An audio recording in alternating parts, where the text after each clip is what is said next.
Praise Lord. ഏകനാഥനും രക്ഷിതാവുമായ യേശുക്രിസ്തുവിൻ്റെ അതുല്യനാമം ഈ രാത്രിയിൽ വാഴ്ത്തപ്പെടട്ടെ.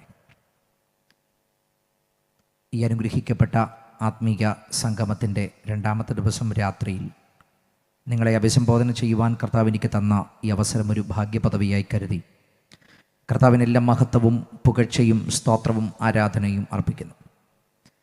പ്രത്യേകിച്ച് ഒടനാവട്ടം ഷാരോൺ ഫെലോഷിപ്പ് ചർച്ചിൻ്റെ പുത്രികാ സംഘടനയായ CMൻ്റെ നേതൃത്വത്തിൽ നടക്കപ്പെടുന്ന ഈ ആത്മീക യോഗം ഇന്ന് രാത്രി പ്രിസൈഡ് ചെയ്യുന്ന ബഹുമാന്യ കത്തുദാസൻ പ്രിയ വിൻസെൻ്റ് പാസ്റ്റർ, ഈ ദൈവസഭയ്ക്ക് ഏറ്റവും ശക്തമായ നേതൃത്വം നൽകുന്ന പ്രിയ ഫിനി പാസ്റ്റർ, വേദിയിലായിരിക്കുന്ന ഷാരോൺ ഫെലോഷിപ്പ് ചർച്ചിന് വ്യത്യസ്ത തലങ്ങളിൽ നേതൃത്വം വഹിക്കുന്ന ഏറ്റവും ആദരണീയരായ കർത്തൃദാസന്മാർ, ഞാൻ സ്നേഹിക്കുന്ന അനവധി ദൈവദാസന്മാരുടെ സാന്നിധ്യം ഇന്ന് രാത്രി ഇവിടെയുണ്ട്. പ്രിയ ഷിബു ജോർജ് പാസ്റ്റർ തുടങ്ങിയുള്ള അനുഗ്രഹീത ദൈവദാസന്മാരുടെ സാന്നിധ്യം എല്ലാവരെയും ഓർത്ത് ദൈവത്തിന് സ്തോത്രം ചെയ്യുന്നു, വന്ദനത്തെ ചൊല്ലുന്നു. അനുഗ്രഹിക്കപ്പെട്ട നിലയിൽ ഗാനമാലപിക്കുന്ന ഗായക സംഘം, അവർ പലരും എനിക്ക് വളരെ പരിചയമുള്ളവരാണ്. അവരെ ഓർത്ത് ദൈവത്തിന് സ്തോത്രം ചെയ്യുന്നു. ലൈവിലൂടെ ഞങ്ങളെ ശ്രവിക്കുന്ന പ്രിയപ്പെട്ടവർ ഇന്ന് രാത്രി ഈ ദേശത്തിൻ്റെ വ്യത്യസ്ത ഭാഗത്തു നിന്ന് ദൈവവചനത്തിൻ്റെ ശ്രദ്ധയ്ക്ക് വേണ്ടി അവലോടും ആഗ്രഹത്തോടുകൂടെ ഈ രാത്രി ഓടി വന്നിരിക്കുന്ന പ്രിയപ്പെട്ടവർ, ഇത് ലൈവ് ടെലികാസ്റ്റ് ചെയ്ത് അതിനകത്ത് ഉടൻ ഞങ്ങളെ ശ്രദ്ധിക്കുന്ന പ്രിയപ്പെട്ടവർ, പ്രത്യേകിച്ച് അതിലൊക്കെ നേതൃത്വം വഹിക്കുന്ന പ്രിയ എൻ്റെ സ്നേഹിതൻ പ്രിയ ബിബിൻ, തൻ്റെ നേതൃത്വത്തിലുള്ള ടീം, മറ്റ് എല്ലാ പ്രിയപ്പെട്ടവർക്കും യേശുക്രിസ്തുവിൻ്റെ പരിശുദ്ധ നാമത്തിലുള്ള അഭിവാദനങ്ങൾ. ഇന്ന് രാത്രിയും ഏതൊരു വേദിയെപ്പോലെ തന്നെ ഈ വേദിയിലും ഉയർത്തുവാൻ ഏറ്റവും മഹനീയമായൊരു നാമമുണ്ട്, ഉയർത്താൻ കൊള്ളാകുന്നൊരു നാമമുണ്ട്. അത് നസ്രയനായ യേശുക്രിസ്തുവിൻ്റെ നാമമാണ്. നൂറനവധി നാമങ്ങൾ ഈ ഭൂമിയിൽ മറ്റു പലരും ഉയർത്തിപ്പിടിക്കുമ്പോഴും പതിനായിരങ്ങളിൽ ഒന്നിനെയല്ല ഉയർത്തുന്നത്, നൂറിലൊന്നിനെയല്ല ഉയർത്തുന്നത്, ലക്ഷക്കണക്കിനകത്തുനിന്ന് ഒന്നിനെയല്ല ഉയർത്തുന്നത്, മറിച്ച് തുലനങ്ങൾ 100 പറയാൻ മറ്റൊന്നിനുമില്ലാത്തതുപോലെ പതിനായിരങ്ങളിൽ ഏറ്റവും പരമമായി, അത്യുന്നതമായി, ശ്രേഷ്ഠമായി, ഉദാത്തമായി, ഉത്കൃഷ്ടമായി ഉയർന്നിരിക്കുന്ന ഏറ്റവും മഹനീയൊരു നാമമുണ്ട്. ആ നാമത്തിന് വ്യക്താക്കളായിട്ടാണ് ഇന്ന് രാത്രി നമ്മളിവിടെ നിൽക്കുന്നത്. അത് യേശുവിൻ്റെ നാമമാണെന്ന് വിശ്വസിക്കുന്നവർ ഇതിനകത്തുണ്ടെങ്കിൽ ആ കരങ്ങൾ സ്വർഗത്തേക്ക് ഉയർത്തിപ്പിടിച്ച് ഇന്ന് രാത്രി ആ നാമത്തിന് ധൈര്യത്തോടെ സ്തോത്രം പറ. ആ നാമം ഏറ്റവും ഉന്നതമായ നാമമാണ്. ഒരുപറ്റം ചെറുപ്പക്കാർ നേതൃത്വം നൽകുന്ന ഒരു ആത്മീക യോഗം കൂടെയാണ്. നിങ്ങളെ ഞാൻ പ്രത്യേകമായി അപ്രീഷിയേറ്റ് ചെയ്യുന്നു. ഈ കാലഘട്ടത്തിനകത്ത് നിങ്ങളൊരു ആവശ്യകതയാണ്. നിങ്ങളുടെ പ്രസൻസ് ഈ കാലഘട്ടത്തിൻ്റെ ഏറ്റവും വലിയ നീഡാണ്. വളരെ നിരാശയുടെയും സങ്കടത്തിൻ്റെയും തേർവാഴ്ചകൾ, ഇരുട്ടിൻ്റെ വല്ലാത്ത പ്രവണതകൾ, അക്രമങ്ങൾ, അരാജകത്വങ്ങൾ, തിന്മകളുടെ പ്രവർത്തനങ്ങൾ, ലഹരികൾ, അതിൻ്റെ ആധിപത്യങ്ങളൊക്കെ നടത്തുമ്പോൾ ഇതൊന്നുമില്ലാതെ എങ്ങനെയാണ് ജീവിതം മുൻപോട്ട് കൊണ്ടുപോകുന്നതെന്നും അത് എത്രയും മനസ്സലിവോടെ ഈ സമൂഹത്തിന് നൽകാൻ കഴിയുമെന്ന് കാണിക്കുന്ന ഒരു പറ്റം ചെറുപ്പക്കാർ ഈ ദേശത്തുണ്ട്, ഈ ദൈവസഭയ്ക്കുണ്ട്. നിങ്ങളെ ഓർത്ത് ഞാൻ അഭിമാനിക്കുന്നു. നിങ്ങളുടെ പ്രയത്നങ്ങളൊന്നും വ്യർത്ഥമാകില്ല എന്ന ഉറപ്പായ പ്രോമിസോടുകൂടെ ഇന്ന് രാത്രി ഞാൻ തിരുവിടത്തിലേക്ക് ഒരുമിച്ച് നമ്മുടെ ശ്രദ്ധ തിരിക്കാൻ താല്പര്യപ്പെടുകയാണ്. നമ്മൾ ഒരുമിച്ച് ഇന്ന് രാത്രി പോകുന്നത് റോമാലേഖനത്തിലേക്കാണ്. റോമാലേഖനം 8-ാം അധ്യായം അതിൻ്റെ 28-29 വാക്യങ്ങളാണ് ഇന്ന് രാത്രി നമ്മുടെ ചിന്തയ്ക്ക് ആധാരമായിട്ട് നമ്മൾ വായിക്കാൻ താല്പര്യപ്പെടുന്നത്. റോമാലേഖനം 8-ാം അധ്യായം അതിൻ്റെ 28-29 വാക്യങ്ങൾ അത് ഇവിടെ വായിക്കുന്നു. എന്നാൽ ദൈവത്തെ സ്നേഹിക്കുന്നവർക്ക്, നിർണയപ്രകാരം വിളിക്കപ്പെട്ടവർക്ക് തന്നെ സകലവും നന്മയ്ക്കായി കൂടി വ്യാപരിക്കുന്നു എന്ന് നാം അറിയുന്നു. അവൻ മുന്നറിഞ്ഞവരെ തൻ്റെ പുത്രൻ അനേകം സഹോദരന്മാരിൽ ആദിജാതൻ ആകേണ്ടതിന് അവിടുത്തെ സ്വരൂപത്തോട് അനുരൂപമാകുവാൻ മുൻ നിയമിച്ചിരിക്കുന്നു. ഒരു നിമിഷം കൂടെ നമ്മുടെ കണ്ണുകളെല്ലാം ഒന്നടയ്ക്കാം. ഇന്ന് രാത്രി ഈ ഗ്രൗണ്ടിനകത്ത് വ്യാപരിക്കുന്ന ദൈവത്തിൻ്റെ മഹനീയ സാന്നിധ്യത്തെ ആഴത്തിൽ തിരിച്ചറിയുന്നവർ ഇതിനകത്ത് ഇരിപ്പുണ്ടെങ്കിൽ ഒരുമിച്ച് അല്പനിമിഷങ്ങൾ പ്രാർത്ഥിച്ചു തുടങ്ങട്ടെ. ആത്മമണ്ഡലത്തിനകത്ത് ഈ ദേശത്ത് നമ്മൾ ഒരു സമരമുഖം തുറന്ന് ഇന്ന് രാത്രി സുവിശേഷത്തിൻ്റെ അത്ഭുതകരമായ സന്ദേശം ദേശത്ത് കൈമാറുമ്പോൾ അത് അത്ഭുതങ്ങൾ ഈ ദേശത്ത് സൃഷ്ടിക്കേണ്ടതിന് കൃപ ലഭിച്ച ദൈവമക്കളെല്ലാം ഒരു നിമിഷം അക്കരങ്ങളൊക്കെ സ്വർഗത്തേക്കൊന്ന് ഉയർത്തിപ്പിടിച്ച് വായ്കൾ തുറന്ന് ഇന്ന് രാത്രി ഒന്ന് പ്രാർത്ഥിച്ചു തുടങ്ങട്ടെ. അധികാരമുള്ള യേശുവിൻ്റെ കരം ഇന്ന് രാത്രി ദേശത്ത് വ്യാപരിക്കട്ടെ. ഇരുട്ടുകൾ മാറട്ടെ, അധാർമികതകൾ മാറട്ടെ, അന്ധകാരങ്ങൾ മാറട്ടെ, ദേശത്തിന്മേൽ ദൈവത്തിൻ്റെ ജീവൻ വ്യാപരിക്കട്ടെ. അങ്ങനെ വിശ്വസിക്കുന്നവർ ഇന്ന് രാത്രി ഒന്നിച്ച് എന്നോടൊപ്പം പ്രാർത്ഥിക്കട്ടെ. ഞങ്ങളുടെ പ്രിയ കർത്താവേ, ഞങ്ങൾ ഒരുമിച്ച് ഇന്ന് രാത്രി ദേശത്തെ ഞങ്ങളുടെ കരങ്ങളിൽ സമർപ്പിച്ചുകൊണ്ട് പ്രാർത്ഥിക്കുന്നു. ജീവനുള്ള അത്ഭുതം ചെയ്യുവാൻ കഴിയുന്ന ദൈവത്തിൻ്റെ വചനം ഇന്ന് രാത്രി കൈമാറുമ്പോൾ അത് ജനത്തിന്മേൽ വ്യാപരിക്കട്ടെ, ദേശത്തിന്മേൽ വ്യാപരിക്കട്ടെ. ദേശത്തിന് ജീവൻ സംഭവിക്കേണ്ടതിനായി ഞങ്ങൾ പ്രാർത്ഥിക്കുന്നു. ഈ സമൂഹത്തെ ഞങ്ങളുടെ കരങ്ങളിൽ സമർപ്പിക്കുന്നു, ഈ ദേശത്തെ ഞങ്ങളുടെ കരങ്ങളിൽ സമർപ്പിക്കുന്നു. ബ്ലെസ് ചെയ്യണം യേശുവിൻ നാമത്തിൽ തന്നെ. റോമലേഖനം എന്ന ഏറ്റവും അനുഗ്രഹിക്കപ്പെട്ട ലേഖനം, ദൈവശാസ്ത്ര ചിന്തകളുടെ ഏറ്റവും കനവും ഗംഭീരവുമായ അവതരണം തന്നെ നമുക്ക് ഈ ലേഖനത്തിനകത്ത് കാണുവാൻ കഴിയുന്നുണ്ട്.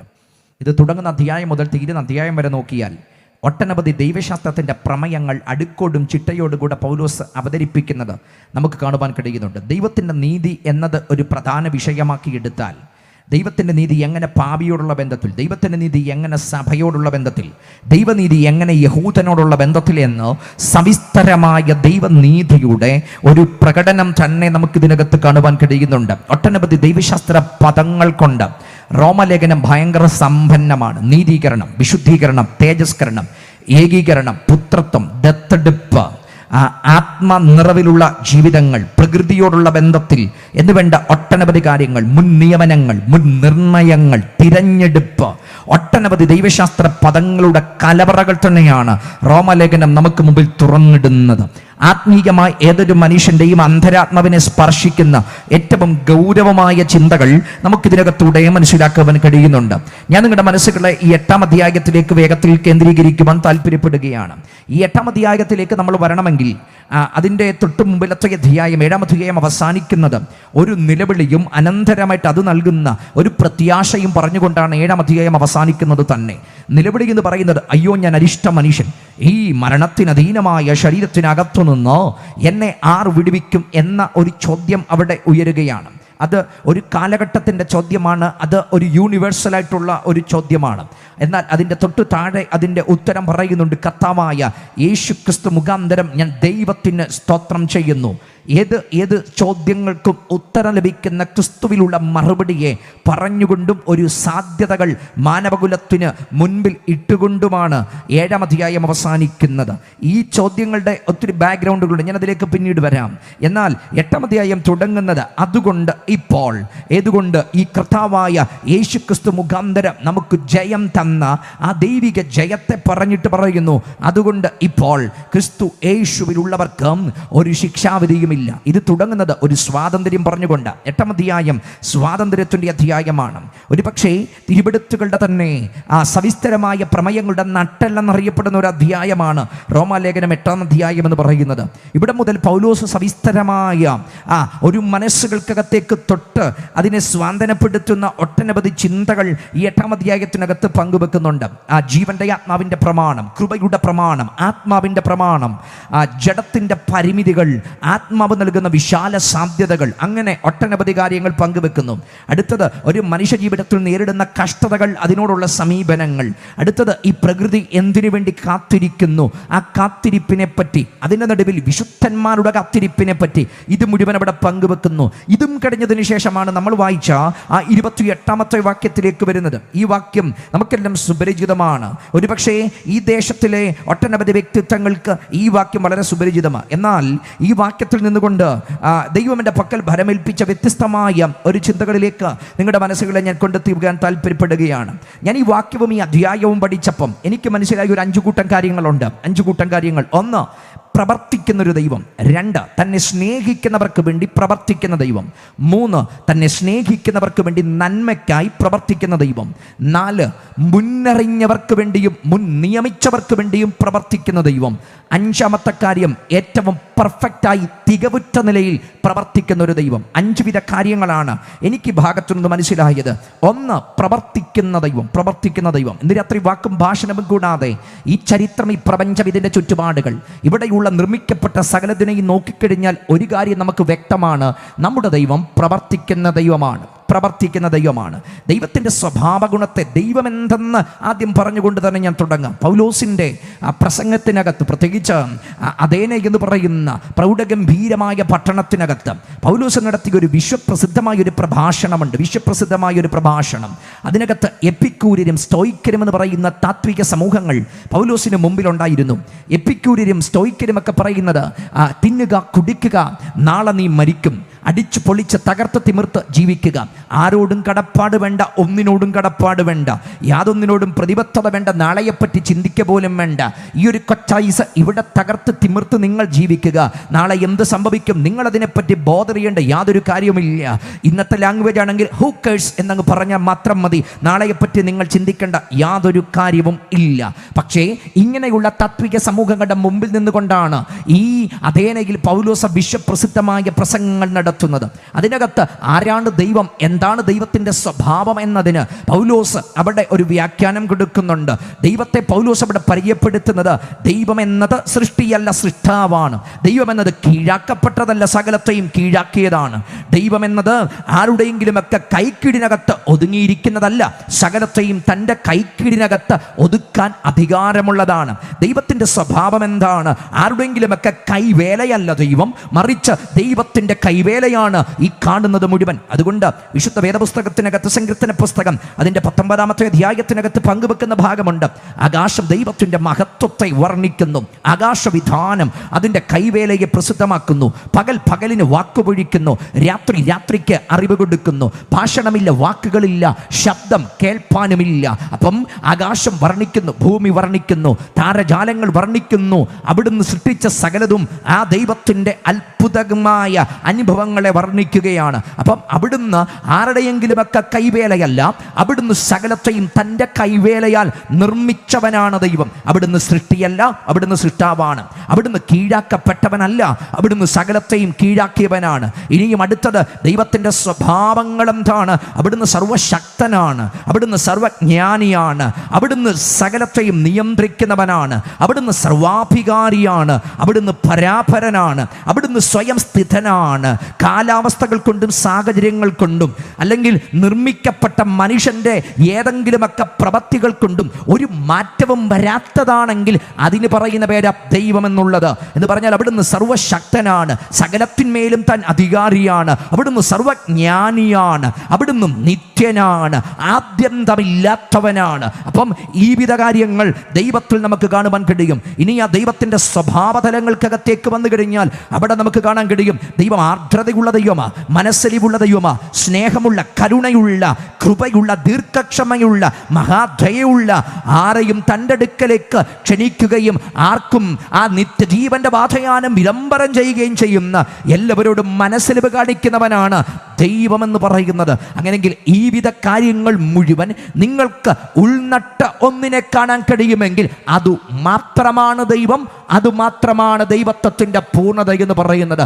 അപ്പം അതിന് മനുഷ്യനൊരു പങ്കില്ല, അതിന് സൃഷ്ടിക്കപ്പെട്ട ഏതെങ്കിലും ഒന്നിന് പങ്കില്ല, ഇവിടെയുള്ള മനുഷ്യൻ്റെ എന്തെങ്കിലും പദ്ധതികൾക്ക് പങ്കില്ല, ഒരു മാനുഷിക പദ്ധതികൾക്കും പങ്കില്ലാത്തതാണ് ദൈവമെന്ന് പറയുന്നത്. അങ്ങനെങ്കിൽ ആ ദൈവത്തെ പറ്റി പ്രസംഗിക്കുമ്പം പൗലോസ് പറയുന്ന ആ ദൈവത്തിൻ്റെ ഒരു നേച്ചറുണ്ട്. അതിന് ജാതിയില്ല, മതമില്ല, വർണ്ണമില്ല, വർഗമില്ല, യാതൊരു വ്യത്യാസങ്ങളുമില്ല, വേർകൃത്യങ്ങളില്ല, മാറ്റി നിർത്തലുകളില്ല. എല്ലാവരെയും സ്നേഹിക്കുന്ന ഒരു ദൈവമുണ്ട്, എല്ലാവർക്കും വേണ്ടി കരുതുന്നൊരു ദൈവമുണ്ട്, എല്ലാവരെയും ഓർക്കുന്നൊരു ദൈവമുണ്ട്, മനുഷ്യരെ മാത്രമല്ല. എന്തിന്? അതുകൊണ്ടാണ് തിരുവെടുത്ത് പറയുന്നത് അത് കാട്ടിൽ കിടക്കുന്ന മൃഗങ്ങളെ വരെ ഓർക്കുന്ന ദൈവമുണ്ട്, ആകാശത്തിലെ പക്ഷിയെ ഓർക്കുന്ന ദൈവമുണ്ട്, എന്തിന്? വയലിലെ താമരയെ ഓർക്കുന്ന ദൈവമുണ്ട്. ഇവിടെ അല്ലെങ്കിൽ നമ്മൾ കാണുന്ന പല സൂവുകൾക്കകത്തുള്ള മൃഗങ്ങളെക്കാളും ആരോഗ്യമുള്ള മൃഗങ്ങൾ നമുക്ക് കാട്ടിൽ കാണാൻ കഴിയും. നാട്ടിൽ നട്ടുവളർത്തുന്ന ആ മരങ്ങളെക്കാളും ഏറ്റവും കരുത്തുള്ളത് കാട്ടിൽ കാണുവാൻ കഴിയും. എന്ന് പറഞ്ഞാൽ അതിനെ പോലും കരുതുന്ന ഒരു ദൈവമുണ്ട്. അക്വേറിയത്തിനകത്തുള്ള ആ ഒത്തിരി വിധമായ ആ സസ്യജാലങ്ങളെക്കാൾ അല്ലെങ്കിൽ അതിനകത്തുള്ള മത്സ്യസമ്പത്തുകളെക്കാളും വൈവിധ്യമാർന്ന വർണ്ണാഭമായ ഒട്ടനവധി 10,000-കണക്കിന് ലക്ഷക്കണക്കിന് ആ വൈവിധ്യമാർന്നതിനെ, അതിൻ്റെ മഹത്വകരമായതിനെ നിങ്ങൾക്ക് ആഴിയുടെ ആഴത്തിനകത്ത് കാണാൻ കഴിയും. ആരാണ് ഇതിനെ നിർമ്മിച്ചത്? ആരാണ് ഇതിനെ നടത്തുന്നത്? ഞാൻ പറഞ്ഞത് സകലത്തിനെയും നടത്തുന്നൊരു ദൈവമുണ്ട്. കരയുന്ന കാക്കക്കുഞ്ഞിനും അതതിൻ്റെ ആഹാരം കൊടുക്കുന്നൊരു ദൈവമുണ്ട്. അങ്ങനെയെങ്കിൽ ഇന്ന് രാത്രി ഞങ്ങൾ ആ ദൈവത്തെ പരിചയപ്പെടുത്തുമ്പം അതിനൊരു പൊതു സ്വഭാവം ഞാൻ പറയാം. എല്ലാവരെയും സ്നേഹിക്കുന്ന ഒരു ദൈവമുണ്ട്, എല്ലാവരെയും ഓർക്കുന്ന ദൈവമുണ്ട്. അതിനൊരു വ്യത്യാസവുമില്ല. സ്ത്രീയെന്ന് വ്യത്യാസമില്ല, പുരുഷനെന്ന് വ്യത്യാസമില്ല. അല്ലെങ്കിൽ സ്ത്രീത്വത്തിന് ദൈവത്തിനൊരു മാറ്റി നിർത്തലില്ല, പുരുഷത്വത്തിന് ദൈവത്തിന് കൂടുതൽ അടുപ്പവുമില്ല. സ്ത്രീയെന്നോ പുരുഷനെന്നോ ജാതിയെന്നോ മതമെന്നോ ഒരു വ്യത്യാസവുമില്ലാതെ എല്ലാവരെയും സ്നേഹിക്കുന്ന ഒന്നുണ്ടെങ്കിൽ ഇന്ന് രാത്രി ഞാൻ പരിചയപ്പെടുത്തുന്നു. അതത്രേ ഞങ്ങൾ പരിചയപ്പെടുത്തുന്ന സൃഷ്ടാവായ, സർവശക്തനായ, സർവജ്ഞാനിയായ, സർവവ്യാപിയായ ദൈവം. എല്ലാവരെയും സ്നേഹിക്കുന്ന ഒരു ദൈവമുണ്ട്, എല്ലാവരെയും സ്നേഹിക്കുന്ന ദൈവമുണ്ട്. എന്നാൽ അതൊരു പൊതു യാഥാർത്ഥ്യമായിട്ട് നിൽക്കുമ്പം ഞാൻ ഇനി രണ്ടാം ഭാഗം നിങ്ങളുടെ മനസ്സിലേക്ക് കൊണ്ടെത്തിച്ചു തരിക. കാരണം ഒന്നാം ഭാഗമല്ല എൻ്റെ പ്രമേയം. അത് എല്ലാവർക്കും വേണ്ടിയുള്ളത്, ദൈവത്തിൻ്റെ പൊതു സ്വഭാവത്തിനകത്തുള്ള കാര്യമാണ്. എല്ലാവരെയും സ്നേഹിക്കുന്ന ദൈവം, എല്ലാവരെയും അറിയുന്ന ദൈവം, എല്ലാവരെയും കാണുന്ന ദൈവം, എല്ലാവരെയും സൂക്ഷിക്കുന്ന ദൈവം എന്ന രണ്ടാമതൊരു കൂട്ടമുണ്ട്. അതാണ് ഇന്ന് രാത്രി ഞാൻ ഈ ദേശവുമായിട്ട് പങ്കുവെക്കാൻ താല്പര്യപ്പെടുന്നത്. അത് ദൈവത്തെ സ്നേഹിക്കുന്നവരും ദൈവത്താൽ സ്നേഹിക്കപ്പെടുന്ന രണ്ടാമത്തെ ഒരു കൂട്ടമുണ്ട്. ദൈവത്തെ സ്നേഹിക്കുന്നവരും ദൈവത്താൽ സ്നേഹിക്കപ്പെടുന്നവരുമായ രണ്ടാമത്തെ ഒരു കൂട്ടം. അവരെ പറ്റിയാണ് ഈ 28-ാമത്തെ വാക്യത്തിനകത്ത് പറയുന്നത്. എന്നാൽ ദൈവത്തെ സ്നേഹിക്കുന്നവർക്ക്, അടുത്തത് ഈ ദൈവത്താൽ സ്നേഹിക്കപ്പെടുന്നവരെ നമുക്ക് ഇവിടെ കാണാൻ കഴിയും. അത് അതിൻ്റെ തൊട്ട് താഴെ നമുക്ക് കാണാൻ കഴിയുന്നുണ്ട്. അവിടെ പറയുന്നു 37-ാമത്തെ വാക്യം, നാമോ നമ്മെ സ്നേഹിച്ചവൻ മുഖാന്തരം ഇതിലൊക്കെയും പൂർണ്ണ ജയം പ്രാപിക്കുന്നു. അപ്പം ദൈവത്തെ സ്നേഹിക്കുന്ന ഒരു കൂട്ടം, ദൈവത്താൽ സ്നേഹിക്കപ്പെട്ട ഒരു കൂട്ടം. അപ്പം ഇത് ഒരു വ്യത്യസ്തമായ ഗ്രൂപ്പാണ്. ആദ്യ ഭാഗം എല്ലാവർക്കും വേണ്ടിയുള്ളതാണ്. ഇവിടെ കാണുന്ന ഈ സൂര്യൻ അത് എല്ലാവർക്കും വേണ്ടിയുള്ളതാണ്. ഇവിടെ കാണുന്ന ഋതുവും വർഷവും എല്ലാവർക്കും വേണ്ടിയുള്ളതാണ്. ഇവിടെയുള്ള ഭൂമിയുടെ നന്മ എല്ലാവർക്കും വേണ്ടിയുള്ളതാണ്. ഇവിടെയുള്ള പൊതുവായിട്ടുള്ള പലതുമുണ്ട്, അത് ഒരാൾക്ക് വേണ്ടി മാത്രമല്ല, റിസർവ്ഡ് അല്ല, എല്ലാവർക്കും വേണ്ടിയുള്ളതാണ്. പക്ഷെ രണ്ടാം വിഭാഗം എന്ന് പറയുന്നത് ദൈവത്തെ സ്നേഹിക്കുകയും ദൈവത്തെ സ്നേഹിക്കപ്പെടുകയും ചെയ്യുന്നവർക്ക്, അവർ മാത്രം അറിയുന്ന, അവർ മാത്രം അനുഭവിക്കുന്ന, അവർക്ക് വേണ്ടി മാത്രം വെളിപ്പെടുന്ന, അവർക്ക് വേണ്ടി മാത്രം വെളിപ്പെടുത്തിയ ചില വിഷയങ്ങളുണ്ട്. അതാണ് നിങ്ങളുമായിട്ട് ഇന്ന് രാത്രി ഞാൻ പങ്കുവെക്കാൻ താല്പര്യപ്പെടുന്നത്. ദൈവത്തെ സ്നേഹിക്കുന്നവർക്കും ദൈവത്താൽ സ്നേഹിക്കപ്പെട്ടവർക്കും ഏറ്റവും യുണീക്കായിട്ട് വെളിപ്പെട്ട ചിലതുണ്ട്. അത് നമുക്ക് തിരുവിടത്തിൻ്റെ താളുകളിലൂടെ നമുക്ക് ചിന്തിക്കാൻ കഴിയും. എങ്ങനെയാണ് ഇങ്ങനൊരു ഗ്രൂപ്പ് ഉരുത്തിരിഞ്ഞു വന്നത്? ഇതിന് ഇനിഷ്യേറ്റീവ് എടുത്തത് ആരാണ്? ഒരു കാര്യം ഉറപ്പ്, അങ്ങനെ ഒരു ഇനിഷ്യേറ്റീവ് എടുക്കാൻ എനിക്ക് കഴിയത്തില്ല. കാരണം ഞാൻ എൻകൗണ്ടർ ചെയ്യേണ്ടത് മുമ്പേ ഞാൻ പറഞ്ഞതുപോലെ വിശുദ്ധനായ ദൈവത്തോടാണ്. ഞാനൊരു കാര്യം പറയാം, നമ്മൾ ഇന്ന് ജീവിക്കുന്ന ലോകത്ത് ടെക്നോളജിക്കലി ഭയങ്കര സൗണ്ടഡ് ആയിട്ടുള്ളൊരു ലോകത്താണ് നമ്മൾ ജീവിക്കുന്നത്. 4 പദം ഇന്ന് ലോകത്ത് ഏറ്റവും അധികം ചർച്ച ചെയ്യപ്പെടുന്ന 4 പദമുണ്ട്. അതിലൊന്ന് ഇൻ്റലിജൻസ് ആണ്, 2 ഇന്നോവേഷൻ ആണ്, 3 ഇൻഫ്ലുവൻസ് ആണ്, 4 ഇമേജ് ആണ്. ഈ 4 പദങ്ങൾ ലോകം ഇന്ന് ഏറ്റവും അധികം ചർച്ച ചെയ്യുന്ന പദങ്ങളാണ്. ഇൻ്റലിജൻസിൻ്റെ ലോകം, ഇന്നോവേഷൻ്റെ ലോകം, ഇൻഫ്ലുവൻസിൻ്റെ ലോകം, ഇമേജിൻ്റെ ലോകം. എവിടെയും ഇൻ്റലിജൻസിൻ്റെ വാർത്തകൾ നമ്മൾ കേട്ടുകൊണ്ടിരിക്കുന്നു. ആർട്ടിഫിഷ്യൽ ഇൻ്റലിജൻസിൻ്റെ ലോകം, അല്ലെങ്കിൽ കൃത്രിമ ബുദ്ധിയുടെ ലോകം. എവിടെ ചെടുത്താൽ, ഒരു ഫോൺ എടുത്താൽ ആദ്യം നമ്മൾ നോക്കുന്നത് ഫീച്ചർ അതിനകത്ത് ഓപ്പറേറ്റ് ചെയ്യാൻ പറ്റുമോ? ആർട്ടിഫിഷ്യൽ ഇൻ്റലിജൻസ്, വിർച്വൽ റിയാലിറ്റിയുടെ ലോകങ്ങൾ. കോവിഡ് അനന്തര കാലഘട്ടങ്ങൾ നോക്ക്, ഇൻഫ്ലുവൻസേഴ്സിൻ്റെ ഒരു ലോകമാണിത്. ഏറ്റവും അധികം ഇൻഫ്ലുവൻസേഴ്സ്, സോഷ്യൽ മീഡിയ ഇൻഫ്ലുവൻസേഴ്സ്, വ്യത്യസ്ത ഇൻഫ്ലുവൻസേഴ്സിൻ്റെ ഒരു ലോകത്താണ് നമ്മൾ ജീവിക്കുന്നത്. ഏറ്റവും അധികം ഇന്നോവേറ്റീവായിട്ടുള്ള കണ്ടുപിടുത്തങ്ങൾ, ഇന്നോവേഷനുകൾ, ഇന്നോവേറ്റീവ് അപ്രോച്ചുകൾ ഈ സമൂഹത്തിനകത്ത് നമ്മൾ കണ്ടും കേട്ടുകൊണ്ടിരിക്കുക. അപ്പം ഈ 4 വാക്കുകൾ ഏറ്റവും പ്രസക്തമാണ്. ഇന്ന് ഫോളോവേഴ്സും ഫെയിമുമാണ് ഈ സമൂഹത്തിനകത്ത് ഏറ്റവും പ്രധാനപ്പെട്ട ചർച്ചാ വിഷയമെന്ന് പറയുന്നത്. മനുഷ്യന് ഏറ്റവും അധികം കണ്ടന്റിന് വേണ്ടിയാണ് ഇന്ന് ശ്രമിച്ചുകൊണ്ടിരിക്കുന്നത്. എവിടെ നോക്കിയാലും മനുഷ്യന് വേണ്ടത് കണ്ടന്റ് മാത്രമേ ഉള്ളൂ. അതൊരു മരണ വീട്ടിൽ ചെന്നാലും കണ്ടന്റ് കിട്ടിയാൽ അത് ടെലികാസ്റ്റ് ചെയ്യാൻ മടി കാണിക്കാത്ത ഒരു പ്രത്യേക മാധ്യമ തലത്തിനകത്ത് നമ്മൾ ജീവിക്കുന്നത്. ഇക്കഴിഞ്ഞ ദിവസം ഞാൻ നമ്മളെല്ലാം കണ്ട ഒരു പ്രസിദ്ധനായ ഒരു സിനിമാ നടൻ, അദ്ദേഹത്തിൻ്റെ ഏറ്റവും അവസാനത്തെ ജനം മുഴുവൻ അന്ത്യോപചാരം അർപ്പിക്കുന്ന ഒരു വേള ഞാൻ കണ്ടു. ഞാൻ മിക്ക മാധ്യമങ്ങളും നോക്കിയപ്പം കണ്ടൊരു കാര്യമുണ്ട്. ശരിക്കും ആ വീട്ടുകാരുടെ കണ്ണിനകത്ത് അവർക്ക് ക്യാമറ വെക്കാൻ ഒരു സിസ്റ്റം ഉണ്ടായിരുന്നെങ്കിൽ അവരതും ചെയ്തു കളഞ്ഞേനെ. കാരണം ഏറ്റവും അടിയിൽ അവരുടെ കണ്ണുനീര് പോലും പിടിച്ചെടുത്ത് വൈകാരിക തലങ്ങൾക്കകത്ത് ഒരു പ്രത്യേക ക്യാപ്ഷനും കൊടുത്തിട്ട് കരയെ ചിരിപ്പിക്കും ജീവിക്കുന്നവൻ ഇതാ കരയുന്നു. അപ്പൻ ചത്ത് കിടക്കുമ്പം പിന്നെ അപ്പം മരിച്ചു കിടക്കുമ്പം ആരാ മക്കളെ കരയാത്തത് എന്ന് പറഞ്ഞാൽ, ഇന്നലകളിൽ അവൻ കോമഡി പറഞ്ഞെന്ന് പറഞ്ഞ്, ഇന്നലകളിൽ ഇൻ്റർവ്യൂവിനകത്ത് അവൻ കാര്യങ്ങൾ പറഞ്ഞുവെന്ന് പറഞ്ഞ്, സ്വന്തം അപ്പൻ്റെ ചേതനയറ്റ ശരീരത്തിന് മുമ്പിൽ കിടക്കുമ്പോൾ അവനും കരയും, ഞാനും കരയും, നാമും കരയും. ഞാൻ പറഞ്ഞത് കണ്ടന്റ് അതിനകത്തൊരു വല്ലാത്ത ക്യാപ്ഷനും കൊടുത്ത് തലക്കെട്ടും കൊടുത്ത് നിങ്ങളറിഞ്ഞോ? നിങ്ങൾ നോക്കിക്കേ, ഇന്ന് എത്രയധികം ചാനലുകളുണ്ട്, എത്രയധികം യൂട്യൂബ് ചാനലുണ്ട്. ഇതിനകത്തൊക്കെ കണ്ടന്റുകൾ ഇന്ന് നോക്കിക്കൊണ്ടിരിക്കുക. ഈ അടുത്ത സമയത്ത് ഇറങ്ങിയ ഒരു ചലച്ചിത്രം പോലും വിളിച്ചു പറഞ്ഞൊരു കാര്യമുണ്ടായിരുന്നു. അതിനകത്ത് പോലും എല്ലാം കണ്ടന്റ് ക്രിയേറ്റ് ചെയ്യാൻ വേണ്ടിയാ. ഇത് CM-ന്റെ കൺവെൻഷനും കൂടെ അല്ലേ? അപ്പം ഞാൻ ഈ പറയുന്ന സംഭവം മനസ്സിലാകുന്ന കുറച്ചു പേരൊക്കെ ഇതിനകത്ത് ഉണ്ടാകും, അല്ല ദേശത്തുണ്ടാകുമെന്ന് എനിക്കറിയാം. അതുകൊണ്ട് ഞാൻ ആ ഒരു മേഖലയിലൂടെ ഇന്ന് രാത്രി ഈ സന്ദേശം വേഗത്തിൽ കൊണ്ടുപോകുന്നത്. ആ ഒരു ചലച്ചിത്രത്തിനകത്ത് ശരിക്കും അവിടെ അവതരിപ്പിക്കുന്നത് ഒരു വിവാഹം പോലും മാർക്കറ്റ് ചെയ്യുകയാണ്. വിവാഹത്തിനകത്തെ ഇൻസിഡന്റുകൾ മാർക്കറ്റ് ചെയ്യപ്പെടുകയാണ്. അതിനകത്ത് ആ വിവാഹത്തിനകത്ത് വരുന്നതും പോകുന്നതും മാർക്കറ്റ് ചെയ്യപ്പെടുകയാണ്. കുടുംബജീവിതം മാർക്കറ്റ് ചെയ്യപ്പെടുകയാണ്. അതിനകത്തൂടെ കണ്ടന്റുകൾ കണ്ടെത്തുകയാണ്. ട്രെൻഡ് ലിസ്റ്റിനകത്ത് നിൽക്കുവാൻ, #1 ട്രെൻഡ് ലിസ്റ്റിനകത്ത് നിൽക്കുവാൻ വിവാഹം കച്ചവടച്ചരക്കാക്കുകയാണ്. കുടുംബജീവിതം കച്ചവടച്ചരക്കാക്കുകയാണ്. ജീവിതത്തിന്റെ എല്ലാ മേഖലയിലും കച്ചവടച്ചരക്കാക്കുകയാണ്. എന്തിനു വേണ്ടിയാ? കണ്ടന്റിന് വേണ്ടിയാ. എവിടെയും കണ്ടന്റുകളാണ് വിഷയം. ഈ കണ്ടന്റുകൾ നല്ലതിട്ട് കൊടുത്താൽ അതിനകത്തുനിന്ന് നമുക്ക് എന്ത് കിട്ടും? അതിനകത്തുനിന്ന് ഫോളോവേഴ്സിനെ കിട്ടും. അതിനപ്പുറത്ത് മോണിറ്റേഷൻ ചെയ്ത് കഴിഞ്ഞാൽ അതിനകത്തുനിന്ന് മറ്റു പല സാമ്പത്തിക നന്മകൾ കിട്ടും. എവിടെയും കണ്ടന്റാണ് വിഷയം. കണ്ടന്റ് ഇങ്ങനെ പെരുകിക്കൊണ്ടിരിക്കുക. ഇപ്പോൾ ഫോളോവേഴ്സിൻ്റെയും ഫെയിമിൻ്റെയും ലോകമാണ്, ഡിഗ്രികളുടെയും ഡേറ്റയുടെയും ലോകമാണ്, മണിയുടെയും മസിലിൻ്റെയും ലോകമാണ് നമ്മൾ ഇന്ന് ജീവിക്കുന്ന ലോകം. ഇതൊക്കെ ഇന്ന് ഏറ്റവും വ്യാപകമായിട്ട് ഉപയോഗിക്കപ്പെട്ടുകൊണ്ടിരിക്കുകയാണ്. എവിടെ നോക്കിയാലും മനുഷ്യൻ ഏറ്റവും കൂടുതൽ ചലിക്കുന്നത് ഇങ്ങനെയുള്ള ആസ്പെക്റ്റുകൾക്ക് വേണ്ടിയാ. അവർ ഏറ്റവും അധികം പുതിയ ടെക്നോളജികൾ ബിൽഡ് ചെയ്യുകയാണ്. അവരൊരു പ്രശ്നത്തെ അനലൈസ് ചെയ്തുകൊണ്ടിരിക്കുകയാണ്. അവർ തിയറികൾ പുതിയത് അവർ കണ്ടുപിടിച്ചുകൊണ്ടിരിക്കുകയാണ്. പക്ഷെ ഇതൊക്കെ ചെയ്താലും ഒരു റിയാലിറ്റിയുടെ മുമ്പിലാണ് ഇന്ന് രാത്രി ഞാൻ നിങ്ങളെ കൊണ്ടെത്തിച്ചു നിർത്താൻ താല്പര്യപ്പെടുന്നത്. ആദ്യ ഭാഗം പ്രസക്തമാകുന്നത് എന്തുകൊണ്ടെന്നറിയുമോ?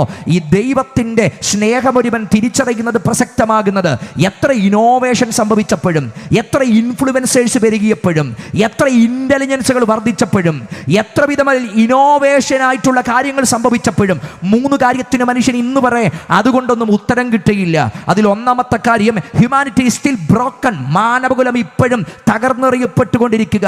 ഏത് ആർട്ടിഫിഷ്യൽ ഇന്റലിജൻസ് ആണ് അന്തരാത്മവിരകത്ത് ഡിപ്രഷനകത്ത് കിടക്കുന്ന ഒരുവന്റെ അകത്തേക്ക് ചെന്നിട്ട് അവന്റെ ഡിപ്രഷനെ തൊടുന്ന ഒരു കാര്യം നിങ്ങൾ ChatGPT-ക്ക് അടിച്ചു കൊടുത്താൽ ഹൗ ടു ഓവർകം ഡിപ്രഷൻ എന്ന് പറഞ്ഞാൽ തിയററ്റിക്കലായിട്ട് 100 കാര്യങ്ങൾ ChatGPT പറഞ്ഞു തരും. പക്ഷേ ഇത് നിങ്ങൾ 100 വട്ടം വായിച്ചാലും തകർന്നിരിക്കുന്ന ഒരുവന്റെ ഹൃദയത്തിനകത്ത് കയറിത്തൊടാൻ ChatGPT-യുടെ വാക്കുകൾക്ക് കഴിയത്തില്ല എന്നത് ഒരു റിയാലിറ്റിയാ. അല്ല, നിങ്ങൾക്ക് എന്തും ചെയ്യാൻ പറ്റുന്ന എത്രയോ AI മെത്തേഡുകളുണ്ട്. ഇതൊക്കെ എന്തൊക്കെ ശ്രമിച്ചത് പറഞ്ഞാലും മനുഷ്യൻ അന്തരാത്മാവിൽ തകർന്ന അവന്റെ തകർച്ചയെ തൊടുവാൻ ഇവിടുത്തെ ഇന്റലിജൻസിനും കഴിയത്തില്ല, ഇവിടുത്തെ ഇൻഫ്ലുവൻസേഴ്സിനും കഴിയത്തില്ല, ഇവിടുത്തെ ഇന്നോവേറ്റീവ് ആയതിനും കഴിയത്തില്ല, ഇവിടെയുള്ള ടെക്നോളജികൾക്കും കഴിയത്തില്ല. മനുഷ്യൻ ഇപ്പോഴും തകർന്നവനാണ്. ഇനി രണ്ടാമത്തെ കാര്യം, ഇപ്പോഴും സ്റ്റിൽ എൻസ്ലേവ്സ്. പാപമെന്നത് മനുഷ്യനെ ഇപ്പോഴും കാർന്നു പിടിച്ചുകൊണ്ടിരിക്കുക. ഏത് ടെക്നോളജിയാ ഇതിനകത്തുനിന്ന് അവനെ ഓവർകം ചെയ്തത്? ആർട്ടിഫിഷ്യൽ ഇന്റലിജൻസ് കൊണ്ട് അവൻ പാപത്തിന് വെളിയിൽ വന്നില്ല. ഏറ്റവും തിന്മകൾ പെരുകിക്കൊണ്ടിരിക്കുക. 5 പേരെ കൊന്നിട്ട് റിപ്പർ ചന്ദ്രനെ പണ്ട് കേട്ടിട്ടുണ്ട്.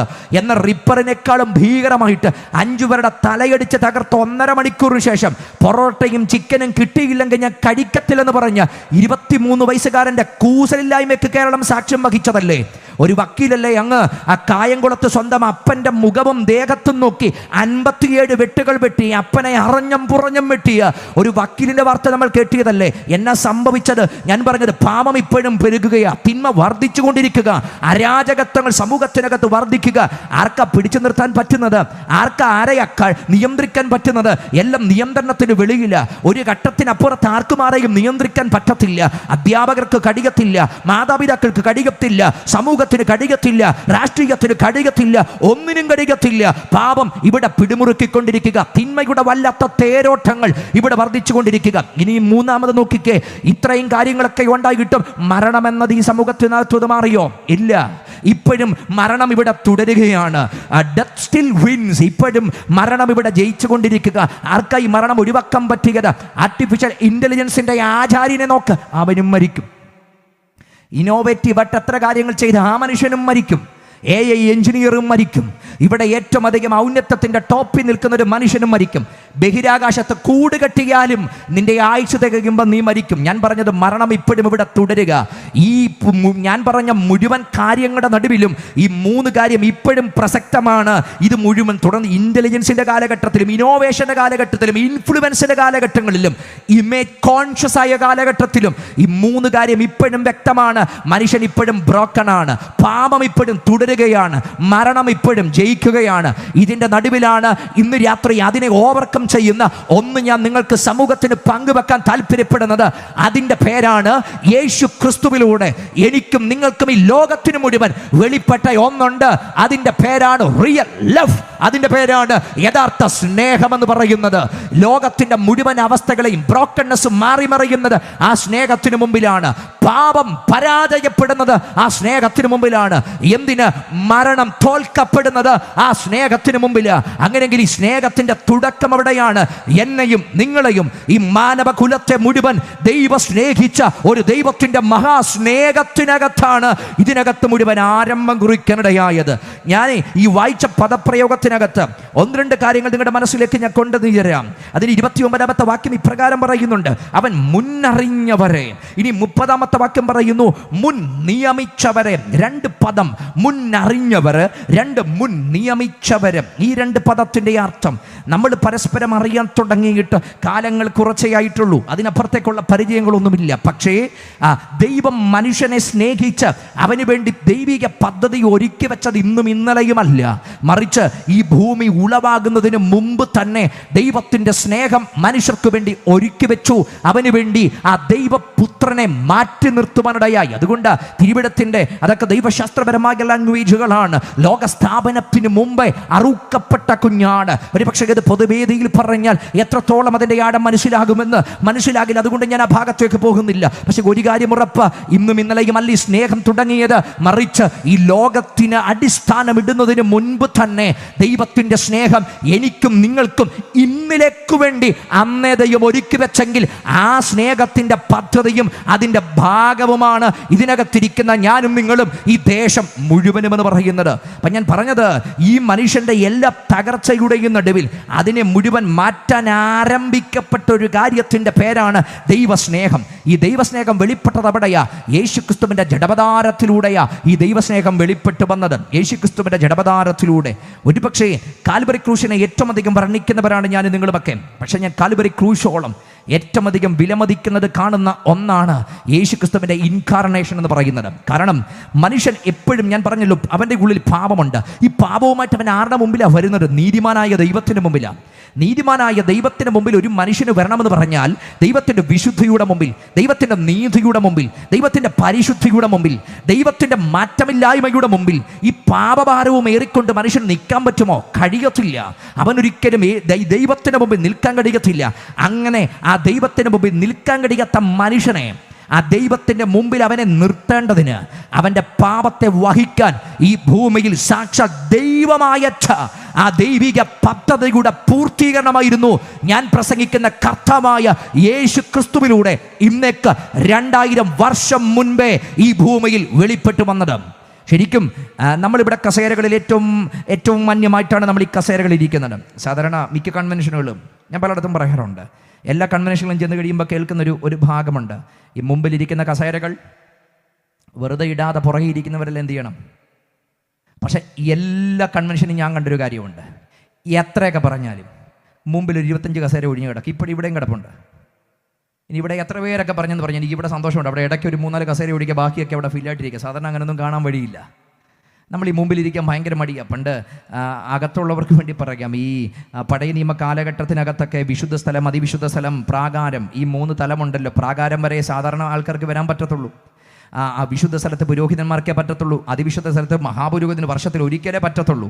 അപ്പം ഈ പ്രാകാരത്തിൽ നിൽക്കുന്ന വിശ്വാസിക്ക് അല്ലെങ്കിൽ സാധാരണ മനുഷ്യർക്ക് എന്തായാലും ഒരു ചിന്തയുണ്ട്, ഞങ്ങൾക്ക് എവിടെ വരെ എത്താൻ പറ്റത്തില്ല, ഈ അതിവിശുദ്ധ സ്ഥലം വരാൻ പറ്റത്തില്ല. നമ്മളിപ്പോഴും ആ ഒരു കാര്യത്തിനകത്ത്, ആ പ്രാകാരത്തിനകത്ത് നിൽക്കുക. ഈ മുമ്പിലോട്ട് കയറാൻ പറഞ്ഞാൽ നമ്മൾ എന്ത് ചെയ്യത്തില്ല?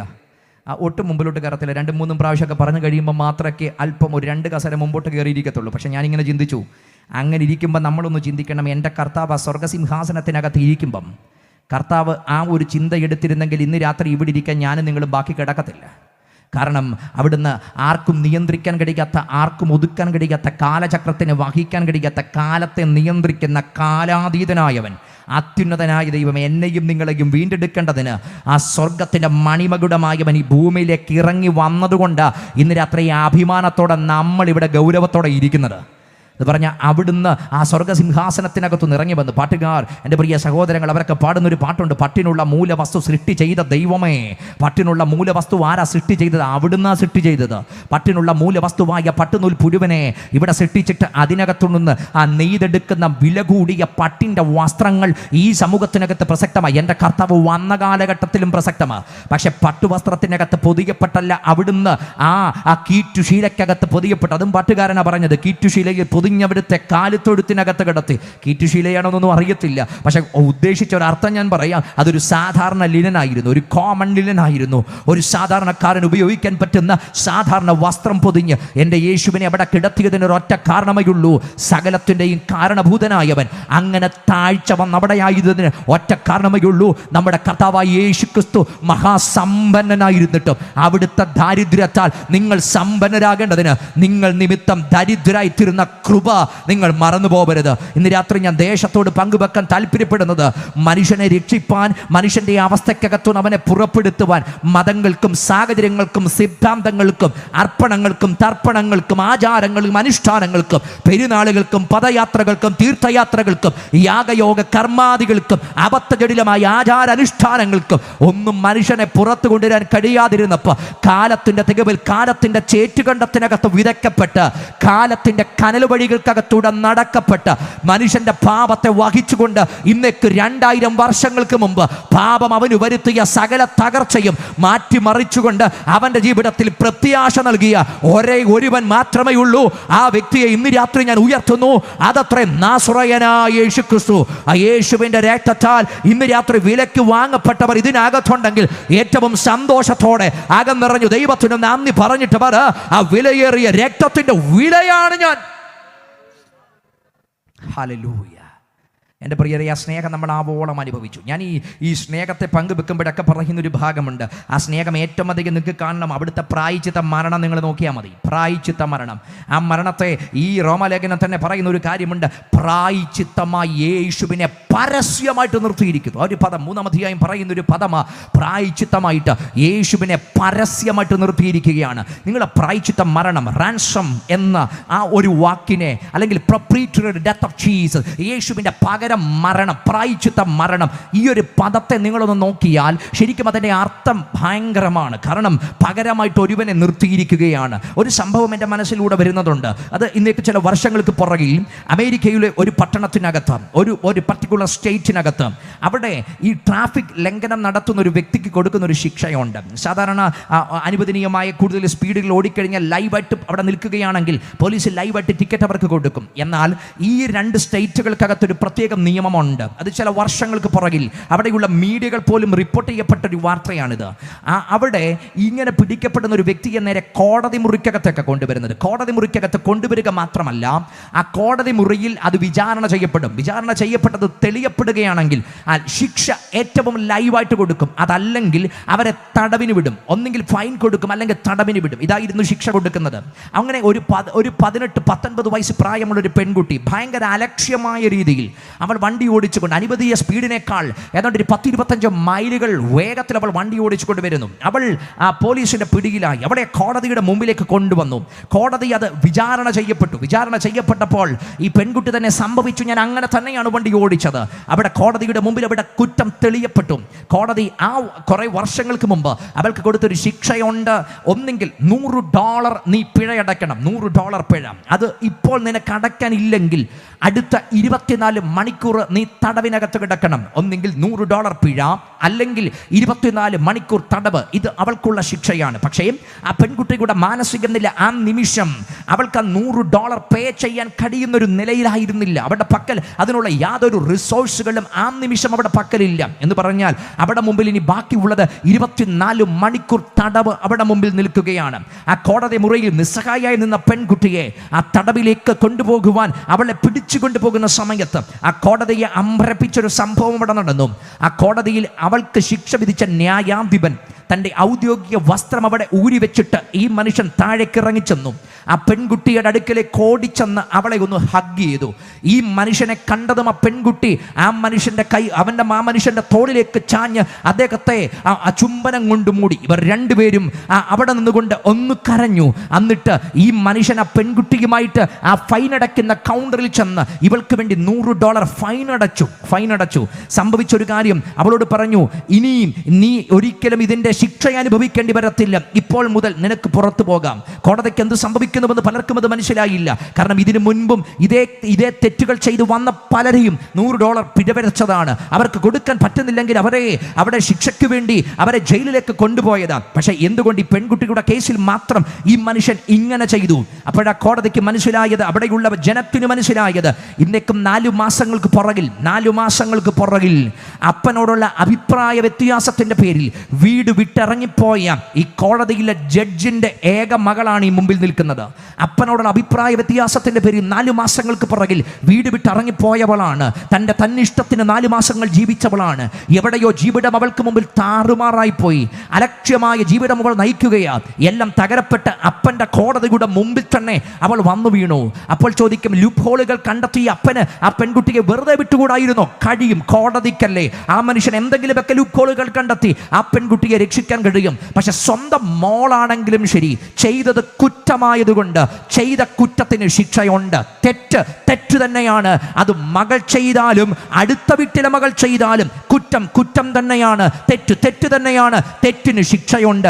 ആ നീതി ഒരു ന്യായാധിപൻ എന്ന നിലയിൽ അപ്പൻ നടപ്പാക്കി. ന്യായാധിപൻ എന്ന നിലയിൽ തൻ്റെ കയ്യിൽ ഭരമേൽപ്പിക്കപ്പെട്ടിരിക്കുന്ന നീതിയുടെ അധികാരത്താൽ അവൾ ചെയ്ത തെറ്റിന് $100 പിഴ കൊടുത്തു, അല്ലെങ്കിൽ തടവുണ്ടെന്നും പറഞ്ഞു. പക്ഷേ അവൾ നിസ്സഹായിയാണെന്ന് അപ്പൻ അറിയാം. അവളെ കൊണ്ടത് വീട്ടാൻ കഴിയത്തില്ലെന്നും അപ്പൻ അറിയാം. അവളുടെ അന്നേരത്തെ അവസ്ഥ ഇതൊന്നും നിർവഹിക്കാൻ അവൾക്ക് കഴിയത്തില്ലെന്നും അപ്പൻ അറിയാം.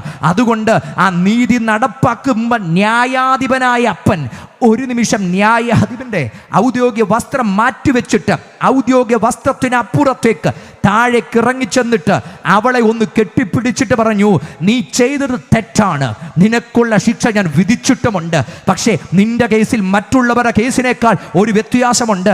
നീ ചെയ്ത തെറ്റിൻ്റെ ശിക്ഷ നിനക്ക് പകരമായിട്ട് ഇവിടെ ഇതാ ഞാൻ പേ ചെയ്യുകയാണ്. നീ കൊടുക്കേണ്ട പ്രൈസാണ്, നീ കൊടുക്കേണ്ട വിലയാണ്, നീ അനുഭവിക്കേണ്ട ശിക്ഷയാണ്. പക്ഷെ ഇനിമേൽ നീ ശിക്ഷ അനുഭവിക്കത്തില്ല, നിനക്ക് പകരമായിട്ട് ഞാനത് പേ ചെയ്യുകയാണ്. ശരിക്കും ഇതിന് പറയുന്ന പേരാണ് പകരമായിട്ടുള്ളതെന്ന് പറയുന്നത്. എന്താണ് കാൽവറിയിൽ നടന്നത്? ഇതല്ലേ മാനവകുലത്തിന്മേൽ ദൈവ സൃഷ്ടിയുടെ മണിമകുടമായ മനുഷ്യൻ ദൈവത്തോടുള്ള ആഴമായ സമാധാനം, ആന്തരിക സമാധാനം നഷ്ടപ്പെട്ട് തിന്മയിൽ നിന്ന് തിന്മയിലേക്ക്, അരാജകത്വത്തിൽ നിന്ന് അരാജകത്വത്തിലേക്ക്, തകർച്ചയിലേക്ക് ചെന്നപ്പോൾ കാലത്തിൻ്റെ ചേറ്റുകണ്ടത്തിനകത്ത് നീതിമാനായ ദൈവം, നിസ്തുലനായ ദൈവം. അതുകൊണ്ടാണ് എബ്രായ ലേഖനം പറയുന്ന ഒരു കാര്യമുണ്ട്, നമുക്കുള്ള മഹാപുരോഹിതൻ ആരെന്ന് പറഞ്ഞിട്ട് പറയുന്നു, പവിത്രനാണ്, നിർദോഷനാണ്, നിർമ്മലനാണ്, പാപികളോടുകൂടെ എണ്ണപ്പെടാത്തവനാണ്. എന്നാൽ ഈ പവിത്രനും നിർദോഷനും നിർമ്മലനും പാപികളോടുകൂടെ എണ്ണപ്പെടാത്ത പരിശുദ്ധനായ ദൈവം പാപത്തിന്റെ ചേറ്റുകണ്ടത്തിനകത്തേക്ക് ഇറങ്ങി വന്ന് പാപിയായ മനുഷ്യൻ അനുഭവിക്കേണ്ടുന്ന അവന്റെ പാപത്തെ മുഴുവൻ തൻ്റെ ശരീരത്തിൽ വഹിച്ചുകൊണ്ട് അവന്റെ ശിക്ഷയും വഹിച്ചുകൊണ്ട് അവന് പകരമായി ക്രൂശിന്മേൽ കയറിയതുകൊണ്ട് മാനവകുലത്തിന് ലഭിക്കപ്പെട്ടതിന്റെ പേര് അവിടുത്തെ അടിപ്പിണരുകളാൽ സൗഖ്യം വന്നിരിക്കുന്നു. ശിക്ഷ അനുഭവിക്കേണ്ടത് മനുഷ്യനാ, തെറ്റ് ചെയ്തത് മനുഷ്യനാ, എന്നാൽ ശിക്ഷ അനുഭവിച്ചത് മനുഷ്യനല്ല. അവന്റെ പകരക്കാരനായി അങ്ങ് ഗബദ മുതൽ കാൽവറി വരെ ഒരുവൻ തകർക്കപ്പെട്ടതുകൊണ്ട് അവന് ലഭിക്കപ്പെടേണ്ട ശിക്ഷ യേശു ശരീരത്തിൽ വഹിച്ചതുകൊണ്ട് മനുഷ്യന് ലഭിച്ചതിന്റെ പേരാ ദൈവത്തിന്റെ നീതി എന്ന് പറയുന്നത്.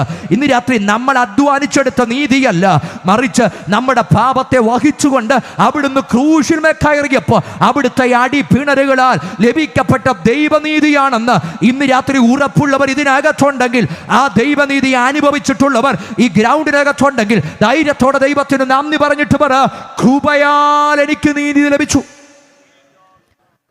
മനുഷ്യൻ അവന്റെ പ്രവൃത്തി കൊണ്ട് നീതിപ്പെടാൻ കഴിയും, ആയുസ് കഴിയത്തില്ല. അവൻ എന്തൊക്കെ ചെയ്താലും കഴിയത്തില്ല. മതങ്ങൾ അവനോട് പറഞ്ഞത് ഇന്ന് ചെയ്തത് നീ നാളെയും ചെയ്യണമെന്നാ, ഈ വർഷം ചെയ്തത് നീ അടുത്ത വർഷവും ചെയ്യണമെന്നാ.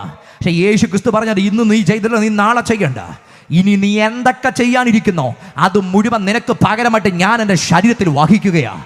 അതുകൊണ്ട് അവിടുന്ന് നമ്മുടെ പാപങ്ങളുടെ പരിഹാരത്തിനായി പ്രായശ്ചിത്തമായി ഇത് മുഴുവൻ വഹിച്ചതുകൊണ്ട്, ആ സ്നേഹം നമുക്ക് വേണ്ടി വെളിപ്പെടുത്തിയത് കൊണ്ട് നമുക്ക് ലഭിക്കപ്പെട്ടതിൻ്റെ പേരാണ് ആ നിത്യജീവൻ എന്ന് പറയുന്നത്. എന്ന് പറഞ്ഞാൽ നമ്മൾ അർഹതയില്ലാത്ത, ശരിക്കും ആ കാൽവറിയുടെ ചുവട്ടിലൊരു എക്സ്ചേഞ്ച് നടക്കുകയായിരുന്നു. ഒരു എക്സ്ചേഞ്ച് നടക്കുക. എന്താ അവിടെ എക്സ്ചേഞ്ച് നടന്നത്? നമ്മൾ കൊടുത്തത് പാപമാ, നമുക്ക് കിട്ടിയൊരു ദൈവത്തിൻ്റെ നീതിയാ. നമ്മൾ കൊടുത്തത് നമ്മുടെ തിന്മയുടെ ഭാണ്ഡമാ, പക്ഷെ നമുക്ക് കിട്ടിയത് ദൈവത്തിൻ്റെ കരുണയുടെ ദാനമാ. നമ്മൾ കൊടുത്തത് നമ്മുടെ വല്ലാത്ത അവസ്ഥകളാണ് ദൈവത്തിൻ്റെ പകൽ കൊടുത്തത്, പക്ഷെ നമുക്ക് കിട്ടിയത് അവിടുത്തെ കൃപാദാനങ്ങളാണ്. അങ്ങനെങ്കിൽ ഒരിക്കലും അർഹതയില്ലാതെ ലഭിക്കാതെ ഇരുന്ന പലതും നമുക്കിന്ന് അപ്രോച്ചബിൾ ആയതിൻ്റെ പിൻപിൽ ഒറ്റ കാരണമേ ഉള്ളൂ. നമ്മുടെ പകരക്കാരനായ യേശു കാൽവറിയിൽ നമുക്ക് വേണ്ടി മരിച്ചതുകൊണ്ട് ഇന്ന് എനിക്കൊരു അഡ്രസ്സ് ലഭിച്ചെന്ന് ഇതിനകത്തിരിക്കുന്നവർക്ക് പറയാൻ പറ്റുമെങ്കിൽ അതൊരു ടെസ്റ്റിമണിയായിട്ട് ദേശത്തോട് പറഞ്ഞിട്ട് പറ, എനിക്കൊരു അഡ്രസ്സ് കിട്ടിയത് യേശു ക്രിസ്തു മുഖാന്തരമാണ്. മതങ്ങൾ തന്ന അഡ്രസ്സല്ല ഞങ്ങൾ പ്രസംഗിക്കുന്നത്. ഞങ്ങൾ പ്രസംഗിക്കുന്നത് യേശു ക്രിസ്തു മൂലം ലഭിക്കപ്പെട്ട അഡ്രസ്സാണ്. ധനം കിട്ടിയത് കൊണ്ടല്ല ഞങ്ങൾക്കിത് ലഭിക്കപ്പെട്ടത്. എത്ര ധനം ഉണ്ടെങ്കിൽ അന്തരാത്മാവിലെ കുറ്റബോധം മാറിയില്ലെങ്കിൽ ധനം കൊണ്ട് എന്ത് കാര്യമാണ്? ഈ അന്തരാത്മാവിനൊക്കെ തകർത്തൊരു മനസാക്ഷി ഉണ്ടല്ലോ, ഈ മനസാക്ഷി വരുത്തുന്നൊരു കുറ്റബോധം ഉണ്ടല്ലോ. ഈ കുറ്റബോധം ഉണങ്ങാൻ ലോകത്തിലെ ഏത് ധനത്തിനാണ് കഴിയുന്നേ? ലോകത്തിൻ്റെ ഏത് പണത്തിനാണ് കഴിയുന്നേ? ലോകത്തിൻ്റെ ഏത് തിന്മകൾക്കാണ് കഴിയുന്നേ? ഏതിനെ കുറ്റബോധം മാറ്റാൻ കഴിയുന്നേ? ലോകത്തിൻ്റെ ഏതൊക്കെ കോടതിയുടെ മുമ്പിൽ ധനമിറക്കി ഓടി പുറത്തു വന്നാലും മനസാക്ഷിക്കൂടെ കുറ്റബോധത്തിൻ്റെ കോടതിയിൽ നിന്ന് വെളിവരാൻ പറ്റത്തില്ല. ഞാൻ ഇപ്പോഴും ഓർക്കുന്നു, കുറച്ച് കാലങ്ങൾക്ക് മുമ്പേ ഒരു ചെറുപ്പക്കാരൻ എൻ്റെ അടുക്കൽ വന്നു. ഏതാണ്ട് 29 വയസ്സ് തനിക്ക് പ്രായമുണ്ട്. 22ാമത്തെ വയസ്സിൽ തൻ്റെ ലൈഫിനകത്ത് പറ്റിപ്പോയൊരു തെറ്റ്. ഇന്ന് തനിക്ക് വിവാഹിതനാണ്, തനിക്കൊരു മകനുണ്ട്. പക്ഷേ കഴിഞ്ഞ 4 മാസങ്ങൾക്ക് പുറകിൽ എവിടെയോ കുറ്റബോധം തൻ്റെ മനസ്സിനകത്ത് പിന്നെയും ഉണർന്നു വന്നു. തനിക്ക് തൻ്റെ ഭാര്യയെ നോക്കാൻ പറ്റുന്നില്ല, തനിക്ക് തൻ്റെ കുഞ്ഞിനെ നോക്കാൻ പറ്റുന്നില്ല, തൻ്റെ മനസ്സിനകത്ത് എവിടെയും സ്വസ്ഥതയില്ല. തൻ്റെ ഭാര്യയും മകനും ഉറങ്ങുമ്പോൾ ഈ ചെറുപ്പക്കാരൻ രാത്രി എഴുന്നേറ്റിരിക്കുക. ഇവൻ ഉറങ്ങാൻ പറ്റുന്നില്ല, ഇവൻ ആരോടും പങ്കുവെക്കാൻ പറ്റുന്നില്ല. ഇവനൊരു ഭ്രാന്തനെ പോലെയായി. 4 മാസമായിട്ട് ഇവൻ ഉറങ്ങാൻ പറ്റുന്നില്ല. ഇവൻ വന്നത് കരഞ്ഞുകൊണ്ട് പറഞ്ഞൊരു കാര്യമുണ്ട്, എൻ്റെ മനസ്സാക്ഷി എന്നെ ജീവിക്കാൻ അനുവദിക്കുന്നില്ല. ആ കുറ്റബോധത്തിൻ്റെ തടവറക്കകത്തൊന്നും എനിക്ക് പുറത്തു വരാൻ പറ്റുന്നില്ല, എന്നെ രക്ഷിക്കണം. ഞങ്ങൾ അവനോട് പറഞ്ഞൊരൊറ്റ പദമേ ഉള്ളൂ, ഞങ്ങൾക്ക് കഴിയത്തില്ല. പക്ഷേ നിന്നെ മാത്രമല്ല, ഉലകത്തിനകത്ത് ഏതൊരു മനുഷ്യനെയും ഈ കുറ്റബോധത്തിൻ്റെ തടവറയിൽ നിന്ന് പുറത്തെടുക്കാൻ പറ്റുന്ന ഒന്നുണ്ട്. അത് ഒറ്റക്കാര്യം മാത്രമാണ്, യേശു ക്രിസ്തുവിൻ്റെ ചങ്കിൽ നിന്ന് പാഞ്ഞൊടുകിയ പുണ്യാഹ രക്തം സകല പാപവും പോക്കി നമ്മെ ശുദ്ധീകരിക്കുന്നതാണ്. അവൻ ആലറിക്കറിഞ്ഞു. അന്ന് രാത്രി അവന് വേണ്ടി പ്രാർത്ഥിച്ച് പറഞ്ഞു വിട്ടു. അടുത്ത ദിവസം അവൻ രാവിലെ എന്നെ വിളിച്ചിട്ട് പറഞ്ഞു, കഴിഞ്ഞ 4 മാസങ്ങൾക്ക് ശേഷം കുറ്റബോധത്തിൻ്റെ തടവറയിൽ കിടന്നവൻ ആ സ്വാതന്ത്ര്യത്തോടെ കിടന്നുറങ്ങി രാത്രി കൊണ്ട് കഴിഞ്ഞ രാത്രിയാന്ന് പറഞ്ഞു. കാരണം സംഭവിച്ചത് എന്താ? അവൻ്റെ പാപത്തിനകത്തുനിന്ന് അവനെ വിമോചിക്കുന്ന യേശുവിൻ്റെ രക്തത്തിൻ്റെ ശക്തി അവൻ്റെ ജീവിതത്തിനകത്ത് വ്യാപരിച്ചെന്ന് ഞാൻ പറഞ്ഞത്. ഈ സമൂഹത്തിനകത്ത് ഒത്തിരി പേരും ബ്രോക്കൺനെസ്സിനകത്ത് കിടക്കുന്നത്.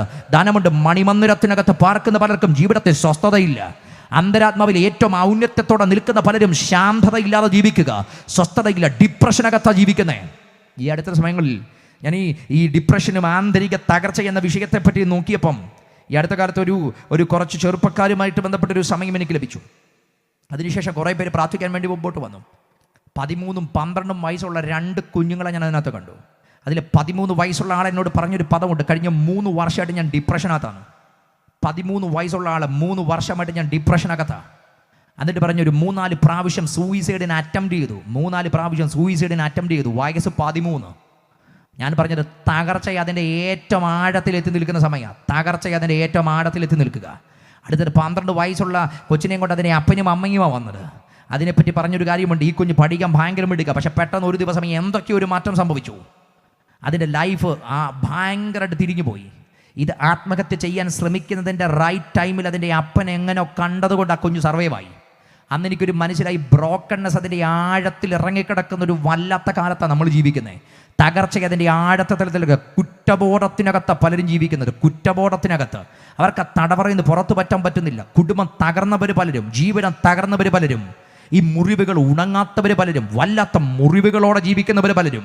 ഇതിനകത്തുനിന്ന് അവർക്ക് പുറത്തു വരാൻ പറ്റുന്നില്ല, ലൈഫ് ആസ്വദിക്കാൻ പറ്റുന്നില്ല, സമാധാനം അനുഭവിക്കാൻ പറ്റുന്നില്ല, മുറിവുകൾക്കകത്ത് ജീവിക്കുക. ഇന്ന് രാത്രി അതിനാണ് ഞാൻ ഈ സന്ദേശം പറയുന്നത്. നിങ്ങളുടെ മുറിവിനകത്തോട് നിങ്ങളെ പുറത്തു കൊണ്ടുവരുവാൻ, നിങ്ങളുടെ തകർച്ചക്കകത്തോട് നിങ്ങളെ പുറത്തു കൊണ്ടുവരാൻ ഒറ്റ കാര്യത്തിന് മാത്രമേ കഴിയത്തുള്ളൂ. അതാണ് നിങ്ങളെ സ്നേഹിച്ചൊരു സ്നേഹമുണ്ട്. സകല മാനവകുലത്തെ സ്നേഹിച്ചൊരു സ്നേഹമുണ്ട്. നിങ്ങളെ സ്നേഹിക്കുന്ന ഒരു അപ്പനുണ്ട്. അപ്പൻ എന്ന പദം പേടിയുള്ളവരുണ്ട് കേട്ടോ. അപ്പൻ എന്ന പദം പേടിയുള്ളവരുണ്ട്. ഞാൻ ഒരിടത്ത് ഈ അപ്പൻ എന്ന പദത്തെ പറ്റി പറഞ്ഞു. പക്ഷേ അന്ന് രാത്രി ഭയങ്കര ദൈവസാന്നിധ്യം അവിടെ ഉണ്ടായിരുന്നു. ഒത്തിരി പേര് കരഞ്ഞുകൊണ്ട് ദൈവസാന്നിധ്യത്തിന് മുമ്പിലേക്ക് വന്നു. പക്ഷേ അതിനകത്ത് 65 വയസ്സുള്ള ഒരു പിതാവിനോട് പറഞ്ഞൊരു പദം എന്നെ ഞെട്ടിച്ചു കളഞ്ഞു. അദ്ദേഹം പറഞ്ഞു, എൻ്റെ പാസ്റ്റർ, എൻ്റെ ലൈഫിനകത്ത് ഞാൻ ഏറ്റവും പേടിയോടെ കേൾക്കുന്നൊരു പദമുണ്ടെങ്കിൽ അപ്പൻ എന്ന പദമാണ്. എൻ്റെ ലൈഫിനകത്ത് ഞാൻ ഏറ്റവും പേടിയോടെ കേൾക്കുന്നൊരു പദമുണ്ടെങ്കിൽ അപ്പൻ എന്ന പദമാണ്. കാരണം തൻ്റെ ചൈൽഡ്ഹുഡ് മെമ്മറീസിനൊക്കെ ഇത് താൻ നല്ലൊരു അപ്പനാ, താൻ നല്ലൊരു വല്യപ്പച്ചനും കൂടെയാണ്. പക്ഷേ അദ്ദേഹത്തിൻ്റെ ചൈൽഡ്ഹുഡ് മെമ്മറീസിനകത്ത് നോക്കുമ്പോൾ തനിക്ക് നല്ലൊരു അപ്പനില്ല. കാരണം തൻ്റെ അപ്പനെ പറ്റിയുള്ള തൻ്റെ ചിത്രമെന്ന് പറയുന്നത് ഭയങ്കര ഭീകരനായൊരു മനുഷ്യൻ, ഭയങ്കര മർദ്ദിക്കുന്ന ഒരു മനുഷ്യൻ, അമ്മയെ മർദ്ദിക്കുന്ന ഒരു മനുഷ്യൻ, ഇദ്ദേഹത്തെ മർദ്ദിക്കുന്ന ഒരു മനുഷ്യൻ. നല്ലൊരു ഒറ്റ ഓർമ്മ പോലും ഈ മനുഷ്യൻ്റെ മനസ്സിലില്ല. അദ്ദേഹം എന്നോട് പറഞ്ഞൊരു പദമുണ്ട്, ഇന്ന് 65-ാമത്തെ വയസ്സിലും ചില രാത്രികൾക്കകത്ത് ഞാൻ ഞെട്ടി എഴുന്നേൽക്കും. എൻ്റെ അപ്പൻ്റെ ഭീകര ശബ്ദം കേട്ട് ഞാൻ ഞെട്ടി ഇപ്പോഴും എഴുന്നേൽക്കാറുണ്ട് എന്ന് പറഞ്ഞാൽ അദ്ദേഹത്തിന് അപ്പൻ എന്ന പദം ഒരു ഭീകര പദമായിട്ട് നിൽക്കുക. എന്നാൽ ഇന്ന് രാത്രി ഞാനൊന്ന് പറയാം, ഒരു സ്നേഹിക്കുന്ന ഒരപ്പനെ ബൈബിൾ വെളിപ്പെടുത്തുന്നുണ്ട്. എത്ര ഭീകരമായ, എത്ര ഭീഭത്സകമായ സാഹചര്യത്തിനകത്ത് നിൽക്കുന്ന ഒരു മനുഷ്യനെയും ദൈവസ്നേഹത്തിൻ്റെ ഒഴുക്കവൻ്റെ അന്തരാത്മാവിൽ ഒഴുകിയാൽ അവന് അപ്പനെ തിരിച്ചു സ്നേഹിക്കാൻ കഴിയുന്ന രീതിയിൽ അവൻ്റെ ലൈഫിനെ മുഴുവൻ മാറ്റിമറിക്കാൻ കഴിയുന്ന ഒരു ദൈവസ്നേഹമുണ്ട്. ആ ദൈവസ്നേഹമാണ് ഇന്ന് രാത്രി ഞാൻ ഈ ദേശത്തിന് പങ്കുവെച്ചു തരുന്നത്. ജീവിതത്തിൻ്റെ ഏതെങ്കിലുമൊക്കെ തലത്തിനകത്ത് വല്ലാതെ തകർന്നു പോയ ആരെങ്കിലും ഞങ്ങളെ കേൾക്കുന്നെങ്കിൽ നിങ്ങളുടെ ലൈഫിനെ എൻകൗണ്ടർ ചെയ്യുന്നത് ഈ മഹാസ്നേഹമാകട്ടെ, ദൈവസ്നേഹമാകട്ടെ. നിങ്ങളുടെ ലൈഫിനെ മുഴുവൻ മാറ്റിമറിക്കാൻ കഴിയുന്ന ഒറ്റ ഇടമയുള്ളൂ. അത് ദൈവസ്നേഹത്തിൻ്റെ മുമ്പിൽ നിങ്ങളുടെ ജീവിതം മുഴുവൻ മാറിമറിയും. മറ്റൊന്നിനും കഴിയത്തില്ല. പണത്തിനോ പ്രതാപത്തിനോ ആഢ്യത്വത്തിനോ കഴിയത്തില്ല. ഞാൻ ഒരു ചെറുപ്പക്കാരനെ പരിചയപ്പെട്ടു, കാനഡയിൽ വെച്ച് അവനെ പരിചയപ്പെട്ടത്. ഈ പരിചയപ്പെടുന്നത് ഇതുപോലെ ഒരു അകത്തു നടന്നൊരു യോഗത്തിന് ശേഷം അവൻ മുൻപോട്ട് ഓടി വന്ന് കരഞ്ഞുകൊണ്ട് എന്നോട് പറഞ്ഞൊരു പദം ഇപ്പോഴും എൻ്റെ മനസ്സിനകത്ത് കിടപ്പുണ്ട്. അത് ഇപ്രകാരമായിരുന്നു, can I have any hope in Jesus? യേശുവിൽ എനിക്ക് വല്ല സാധ്യതയുണ്ട്, ഹോപ്പുണ്ടോ? എവൻ്റെ ചരിത്രം പറഞ്ഞു. കേരളത്തിനകത്ത് ആ സിനിമ മേഖലയിൽ വർക്ക് ചെയ്തൊരു ചെറുപ്പക്കാരനാണ്. 2-3 തിരക്കഥ ഈ മനുഷ്യൻ എഴുതിയിട്ടുണ്ട്. വളർന്നു വരുന്ന സമയത്തിനകത്ത് സിന്തറ്റിക് ലഹരിക്കകത്ത് ഈ ചെറുപ്പക്കാരൻ അടിമപ്പെട്ടു പോയി. ഈ ലഹരിക്കകത്ത് അടിമപ്പെട്ടു പോയി അവസാനം അവൻ്റെ സർഗവാസന പോലും പുറത്തു വരുവാൻ കഴിയാതെ അവൻ ഫീൽഡ് ഔട്ടായി പോയി. അവസാനം ഇതിൻ്റെ ഒരു മുഴുവൻ അടിമയായിട്ട് ഇവിടെ ജീവിച്ച കുടുംബ ബന്ധങ്ങൾ തകരുന്നതിൻ്റെ വാക്കിലെത്തി. പക്ഷേ എവിടേക്കോ അതൊന്ന് റീകണക്ട് ചെയ്തു. അവൻ്റെ ഭാര്യ കാനഡയിലേക്ക് പോയി. ഈ ചെറുപ്പക്കാരനെയും കൊണ്ടുപോയി അവിടെ ചെന്ന് കുറച്ചു കാലമൊക്കെ നന്നായിട്ട് ജീവിച്ചു. പക്ഷെ പിന്നെ അവൻ അതിനേക്കാളും വലിയ ലഹരിയുടെ ലോകം അവിടെ കണ്ടെത്തി. അവൻ ആ ലഹരിക്കകത്ത് തകർത്ത് നിമിർത്ത് ജീവിക്കുക. അവസാനം കുടുംബബന്ധം വഴിപിരിയുന്നതിൻ്റെ വക്കിലെത്തി. എല്ലാം തകർന്നുടയുന്ന സാഹചര്യത്തിലേക്കെത്തി. ആത്മഹത്യ മാത്രം അവൻ്റെ മുമ്പിൽ നിൽക്കുന്ന സമയത്ത് ആരോ അവനോട് പറഞ്ഞു, നീ ഇങ്ങനൊരു യോഗം നടക്കുന്നുണ്ട്, നീ ഒന്ന് പോയി നോക്കാൻ പറഞ്ഞു. പലതും പരീക്ഷിച്ചതിൻ്റെ കൂട്ടത്തിൽ പരീക്ഷിക്കാൻ വേണ്ടി അന്ന് രാത്രി വന്നപ്പോൾ ആ സന്ദേശത്തിന് അപ്പുറത്ത് അവൻ വന്ന് ചോദിച്ച ചോദ്യമാണ്, can I have any hope in Jesus? യേശുവിൽ എനിക്ക് വല്ല സാധ്യത കണ്ടെത്താൻ കഴിയുമോ? ഞാനവിടെ പറഞ്ഞു, നിനക്കും മാത്രമല്ല ഈ ഭൂമിയിലുള്ള എല്ലാവർക്കും സാധ്യത യേശു ക്രിസ്തുവിൻ്റെ രക്തത്താലും യേശുവിൻ്റെ സ്നേഹത്താലുമുണ്ട്. അവനൊരു കൊച്ചുകുട്ടി അലറിക്കറയുന്നത് പോലെ അന്ന് രാത്രി അവിടെ നിന്ന് അവൻ അലറിക്കറഞ്ഞു. ദൈവസ്നേഹം അവൻ്റെ ലൈഫിനകത്തെ കൊതി ഒഴുകി വന്നു. അവനെ ഗ്രസിച്ചിരുന്ന സകലവിധമായ പൈശാചിക ആധിപത്യങ്ങളും അവൻ്റെ ശരീരം വിട്ട് പുറത്തുപോയി. അവൻ സ്വതന്ത്രനായി. അതിനുശേഷം 2023 ശേഷം ഈ 2 വർഷത്തിൽ അവൻ ഇതുവരെ ചിന്തത്തിൽ ലഹരിക്കടിമയല്ല. അവൻ സ്വാതന്ത്ര്യത്തോടെ തൻ്റെ ഹൃദയം യേശുവിൻ്റെ സ്നേഹത്തിന് കൈമാറി അവൻ ആ ദേശത്ത് പാർക്കുന്നുണ്ട്. ഞാൻ പറഞ്ഞത്, ആഢ്യത്വമുണ്ട്, ധനമുണ്ട്, ബഹുമാനമുണ്ട്, പക്ഷെ ജീവിതം തകർന്നു പോയ ഒത്തിരി പേരുണ്ട്. അവരെയൊക്കെ തിരിച്ചു വിളിച്ച ഒരൊറ്റ നാമമേ ഉള്ളൂ, ഒറ്റ സ്നേഹമേ ഉള്ളൂ. ഇന്ന് രാത്രി അത് ഞാൻ ഉയർത്തുക. അത് നസ്രയനായ യേശു ക്രിസ്തുവിന്റെ കാൽവറി ക്രൂശ് മുഖാന്തരം ഉളവായ ആ സ്നേഹത്തിന്റെ നദിയാണെങ്കിൽ ഈ ദേശത്തിന്റെ പ്രാന്തപ്രദേശങ്ങളിൽ ജീവിതം തകർന്നു പോയ ആരെങ്കിലും ഒക്കെ ഉണ്ടെങ്കിൽ ഇന്ന് രാത്രി ഞാൻ നിങ്ങളോട് പറയുന്നു, യേശുവിന് നിങ്ങളെ മടക്കി വരുത്താൻ കഴിയും. യേശുവിന് നിങ്ങളുടെ ലൈഫിനെ തിരിച്ചു പിടിക്കാൻ കഴിയും. നിങ്ങളുടെ ജീവിതത്തെ തിരിച്ചു കൊണ്ടുവരാൻ യേശുവിന് കഴിയും. തകർന്നു പോയ ജീവിത സാഹചര്യത്തെ മടക്കി വിളിക്കാൻ കഴിയുന്ന ഒരു റെഡീമറിനെ ഇന്ന് രാത്രി ഞാൻ പരിചയപ്പെടുത്തുന്നു. അത് ക്രിസ്തുവാണ്. വീണ്ടെടുപ്പെന്ന പദങ്ങളൊക്കെ ഏറ്റവും ഗൗരവമായി പങ്കുവെക്കേണ്ട പദമാണ്. പക്ഷെ ഇന്ന് രാത്രി ഞാൻ ആ ഭാഗത്തേക്ക് പോകുന്നില്ല. ഒറ്റക്കാര്യം മാത്രം പറയാം, മനുഷ്യന് കഴിയില്ലായിരുന്നു. നീതിമാനായ ദൈവത്തോട് സന്ധിക്കാൻ മനുഷ്യന് കഴിയത്തില്ല. എന്നാൽ അവനെ ദൈവവുമായിട്ട് സന്ധിപ്പിക്കുവാൻ അവന് വേണ്ടി ആ ദൈവമായിരുന്നവൻ തന്നെ ഇറങ്ങി വന്ന് അവനെ കൈപിടിച്ച ദൈവത്തോട് സന്ധിച്ച് അവൻ്റെ ജീവിതത്തിൻ്റെ അരാജകത്വങ്ങൾ മാറ്റി ദൈവനീതി കൊടുത്ത് യേശു ക്രിസ്തുവിലുള്ള സ്വാതന്ത്ര്യം അവൻ്റെ അകത്ത് ലഭിക്കപ്പെട്ടെങ്കിൽ ഇന്ന് രാത്രി ഈ സ്വാതന്ത്ര്യം ലഭിക്കപ്പെടുന്നത് ഒരു ധനത്താലുമല്ല, വിശ്വാസം എന്ന ഒറ്റ ഘടകത്താൽ നിങ്ങൾക്ക് ആയുഷ്കാലം മുഴുവൻ അനുഭവിക്കാൻ കഴിയുന്ന ഒരു സ്വാതന്ത്ര്യം കൈമാറിയിട്ടുണ്ട്. അത് യേശു ക്രിസ്തു മുഖാന്തരമാണ്. ഇനി അടുത്ത കാര്യമാണ് ഞാൻ പറയുന്നത്, അങ്ങനെ ഒരു ജീവിതം അനുഭവിച്ചവരാണ് ആ ദൈവത്തെ തിരിച്ച് സ്നേഹിക്കുന്നത്.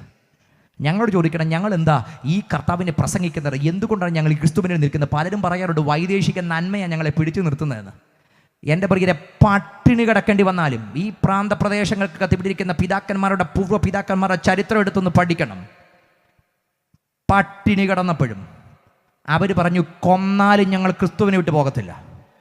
എന്തേ? അവർ പട്ടിണി കിടന്നതുകൊണ്ട് അവർ പറഞ്ഞില്ല, ഞങ്ങൾ തിരിച്ചു പോകത്തില്ല. 1000 കിട്ടിയിട്ട് വന്നെങ്കിൽ 10,000 തന്നാൽ തിരിച്ചു പോകേണ്ടതാ. 10,000 അല്ല, തലയെടുത്താലും ഞങ്ങൾ അവസാന ശ്വാസം വരെ പ്രസംഗിക്കും, ക്രിസ്തു മാത്രമേ കർത്താവുള്ളൂ. കാരണം ഞങ്ങൾക്കിന്ന് സ്നേഹിക്കാനും ഞങ്ങൾക്ക് അനുഭവിക്കാനും പറ്റുന്നൊരു സ്നേഹമുണ്ട്. ക്രിസ്തുവിനെ പറ്റി ഞങ്ങൾ പറയാം, ഞങ്ങളത് കേട്ടതല്ല, ഞങ്ങളത് അനുഭവിക്കുന്നതാ. ക്രിസ്ത്യാനിത്വത്തിൻ്റെ ഏറ്റവും തനിമ പറയാൻ, ദൈവത്തെപ്പറ്റി ഞങ്ങൾക്കൊരു സിദ്ധാന്തമല്ല ഉള്ളത്, ദൈവത്തെപ്പറ്റി ഞങ്ങൾക്കൊരു അനുഭവിച്ച അറിവാണ് ഉള്ളത്. ഞങ്ങളൊരു സിദ്ധാന്തം പ്രസംഗിക്കുന്നവരല്ല, ഒരു സിദ്ധാന്തം പങ്കുവെക്കുന്നവരല്ല, പ്രോബബിളി എന്ന് പറയുന്നവരല്ല. ഞങ്ങൾക്കുറപ്പുണ്ട് ഞങ്ങൾ ആരെയാണ് വിശ്വസിക്കുന്നതെന്ന്. അതുകൊണ്ട് പൗലോസ് എന്ന പ്രേക്ഷിത വരികൻ ജീവിതത്തിൻ്റെ സായാഹ്ന വഴികൾക്കകത്ത് അവസാന മണിക്കൂറുകൾക്കകത്തും പൗലോസ് പറയുന്ന ഒരു പദമുണ്ട്, ഞാൻ ആരെ വിശ്വസിച്ചിരിക്കുന്നു എന്ന് ഞാൻ അറിയുന്നു. ഞങ്ങൾക്കറിയാം ക്രിസ്ത്യാനിത്വത്തിൻ്റെ ഏറ്റവും തനിമ ഞങ്ങൾ പറയാം, ഞങ്ങൾ ആരാധിക്കുന്ന ദൈവമാണെന്ന് ഞങ്ങൾക്കറിയാം, ഞങ്ങൾ ആരാധിക്കുന്ന ദൈവം എങ്ങനെ ഇടപെടുമെന്ന് ഞങ്ങൾക്കറിയാം, അത് വ്യക്തിപരമായ ഞങ്ങളുടെ ജീവിതത്തിൽ ആരെന്ന് ഞങ്ങൾക്കറിയാം. അനുദിന ജീവിതത്തിൽ ആ ദൈവത്തിൻ്റെ സംസർഗത്വം അനുഭവിക്കാൻ ഞങ്ങൾക്കറിയാം. അതുകൊണ്ട് ഞങ്ങൾ ഒരു തത്വമല്ല പറയുന്നത്, അനുഭവിക്കുന്ന ഒരു കാര്യമാണ്. നമ്മൾ സാമ്പിൾ ചെയ്യുന്നതും ടേസ്റ്റ് ചെയ്യുന്ന തലങ്ങളുണ്ട്. ഈ സാമ്പിൾ ചെയ്യുന്നതും ടേസ്റ്റ് ചെയ്യുന്നതുമായിട്ട് വ്യത്യാസമുണ്ട്. സാമ്പിൾ ചെയ്യുന്ന പറയുമ്പോൾ നമ്മളിപ്പോൾ ഫെസ്റ്റുകളുടെ കാലഘട്ടം, പ്രത്യേകിച്ച് ആണ്ടവസാനമൊക്കെ വരുമ്പം ക്രിസ്മസിൻ്റെ കാലഘട്ടത്തിനകത്തൊക്കെ ഒത്തിരി ഫെസ്റ്റുകളുണ്ട്. പലയിടത്തും പല ഫെസ്റ്റുകൾ നടക്കും. ഈ ഫെസ്റ്റുകൾക്കകത്തൊക്കെ ചെല്ലുമ്പോൾ പലവിധമായ കൗണ്ടറുകളുണ്ട്, അവതാർ വേൾഡ് ഉണ്ട്, മറ്റു പല വേൾഡുകളുണ്ട്. അതിനുശേഷം വിർച്വൽ റിയാലിറ്റി കൗണ്ടറുകളുണ്ട്. ഇതിനെല്ലാം നിന്ന് നമ്മൾ ചെന്നു. അതിനുശേഷം ചെല്ലുമ്പോൾ ഒരു ഫുഡ് കോർട്ടോട് ചെല്ലും. ഈ ഫുഡ് കോർട്ടോട് ചെന്ന് കഴിയുമ്പോഴത്തേക്ക് അവിടെ നമ്മൾ ഈ കോഴിക്കോടൻ ആലുവ കൗണ്ടറുകളൊക്കെ കാണും. നല്ല മിടുക്കന്മാർ അതിനകത്ത് നിൽക്കുന്നെങ്കിൽ ആൻറ്റിമാരൊക്കെ പോകുമ്പോൾ വിളിക്കും, എൻ്റെ ആൻറ്റി ഇങ്ങോട്ട് വന്ന നല്ല അടിപൊളി സാധനം, ഇത് കോഴിക്കോട് വന്ന പുതിയ സാധനമാണ്, ഇത് നല്ലതാണ്, വെറൈറ്റിയാണ്, ഇതൊരല്പം ഒന്ന് ടേസ്റ്റ് ചെയ്ത് നോക്കണം. എന്നിട്ട് അവൻ വളരെ ചെറിയൊരു പീസ് മുറിച്ച് കയ്യിലോട്ട് തരും. അന്നേരം നമ്മൾ വായിൽ വെച്ച് ഒന്ന് ഞൊണഞ്ഞ് നോക്കും, ഒന്ന് നോക്കും. അന്നേരം നമുക്കതിൻ്റെ ടേസ്റ്റ് ഭയങ്കരമായിട്ട് അങ്ങോട്ട് ഇഷ്ടപ്പെടും. അന്നേരം പറയും 1 കിലോ എടുക്കാൻ പറയും. അത് തന്നെ അവനും പ്രതീക്ഷിച്ചത്. ഒരു ഇച്ചിരി കൊടുത്തിട്ട് 1 കിലോ വാങ്ങിക്കണം. 1 കിലോ വാങ്ങിച്ചു, വീട്ടിൽ കൊണ്ടുവന്നു, ഒരു ഇച്ചിരി വലിയ കഷ്ണം മുറിച്ചെടുത്തു. ആ ടേസ്റ്റ് മനസ്സിനകത്ത് ഓർമ്മ വെച്ചു. വലിയൊരു പീസ് കഴിച്ചപ്പം പറഞ്ഞിട്ടാ, ആ സാമ്പിൾ ചെയ്തതിൻ്റെ ടേസ്റ്റ് ഈ വലുത് കഴിച്ചപ്പോൾ ഇല്ലെന്ന് എന്ന് പറഞ്ഞാൽ, സാമ്പിൾ ചെയ്തപ്പോൾ നല്ല ടേസ്റ്റ് ആയിരുന്നു, പക്ഷേ അതിൻ്റെ ഫുൾനെസ്സിൽ കഴിച്ചപ്പം ആ ടേസ്റ്റ് ലഭിച്ചില്ല. ഈ സാമ്പിൾ ചെയ്യുന്നതും ടേസ്റ്റ് ചെയ്യുന്നതും തമ്മിൽ വ്യത്യാസമുണ്ട്. ചിലപ്പം സാമ്പിൾ ചെയ്തതിന് പലതും അതിൻ്റെ ഫുൾനെസ്സിൽ കഴിക്കുമ്പോൾ ടേസ്റ്റ് ലഭിച്ചെന്ന് വരത്തില്ല. പക്ഷേ ഞങ്ങളുടെ ലൈഫ് ഞങ്ങൾ പറയാം, ക്രിസ്തുവിനെ ഞങ്ങൾ സാമ്പിൾ ചെയ്താണ് തുടങ്ങിയത്.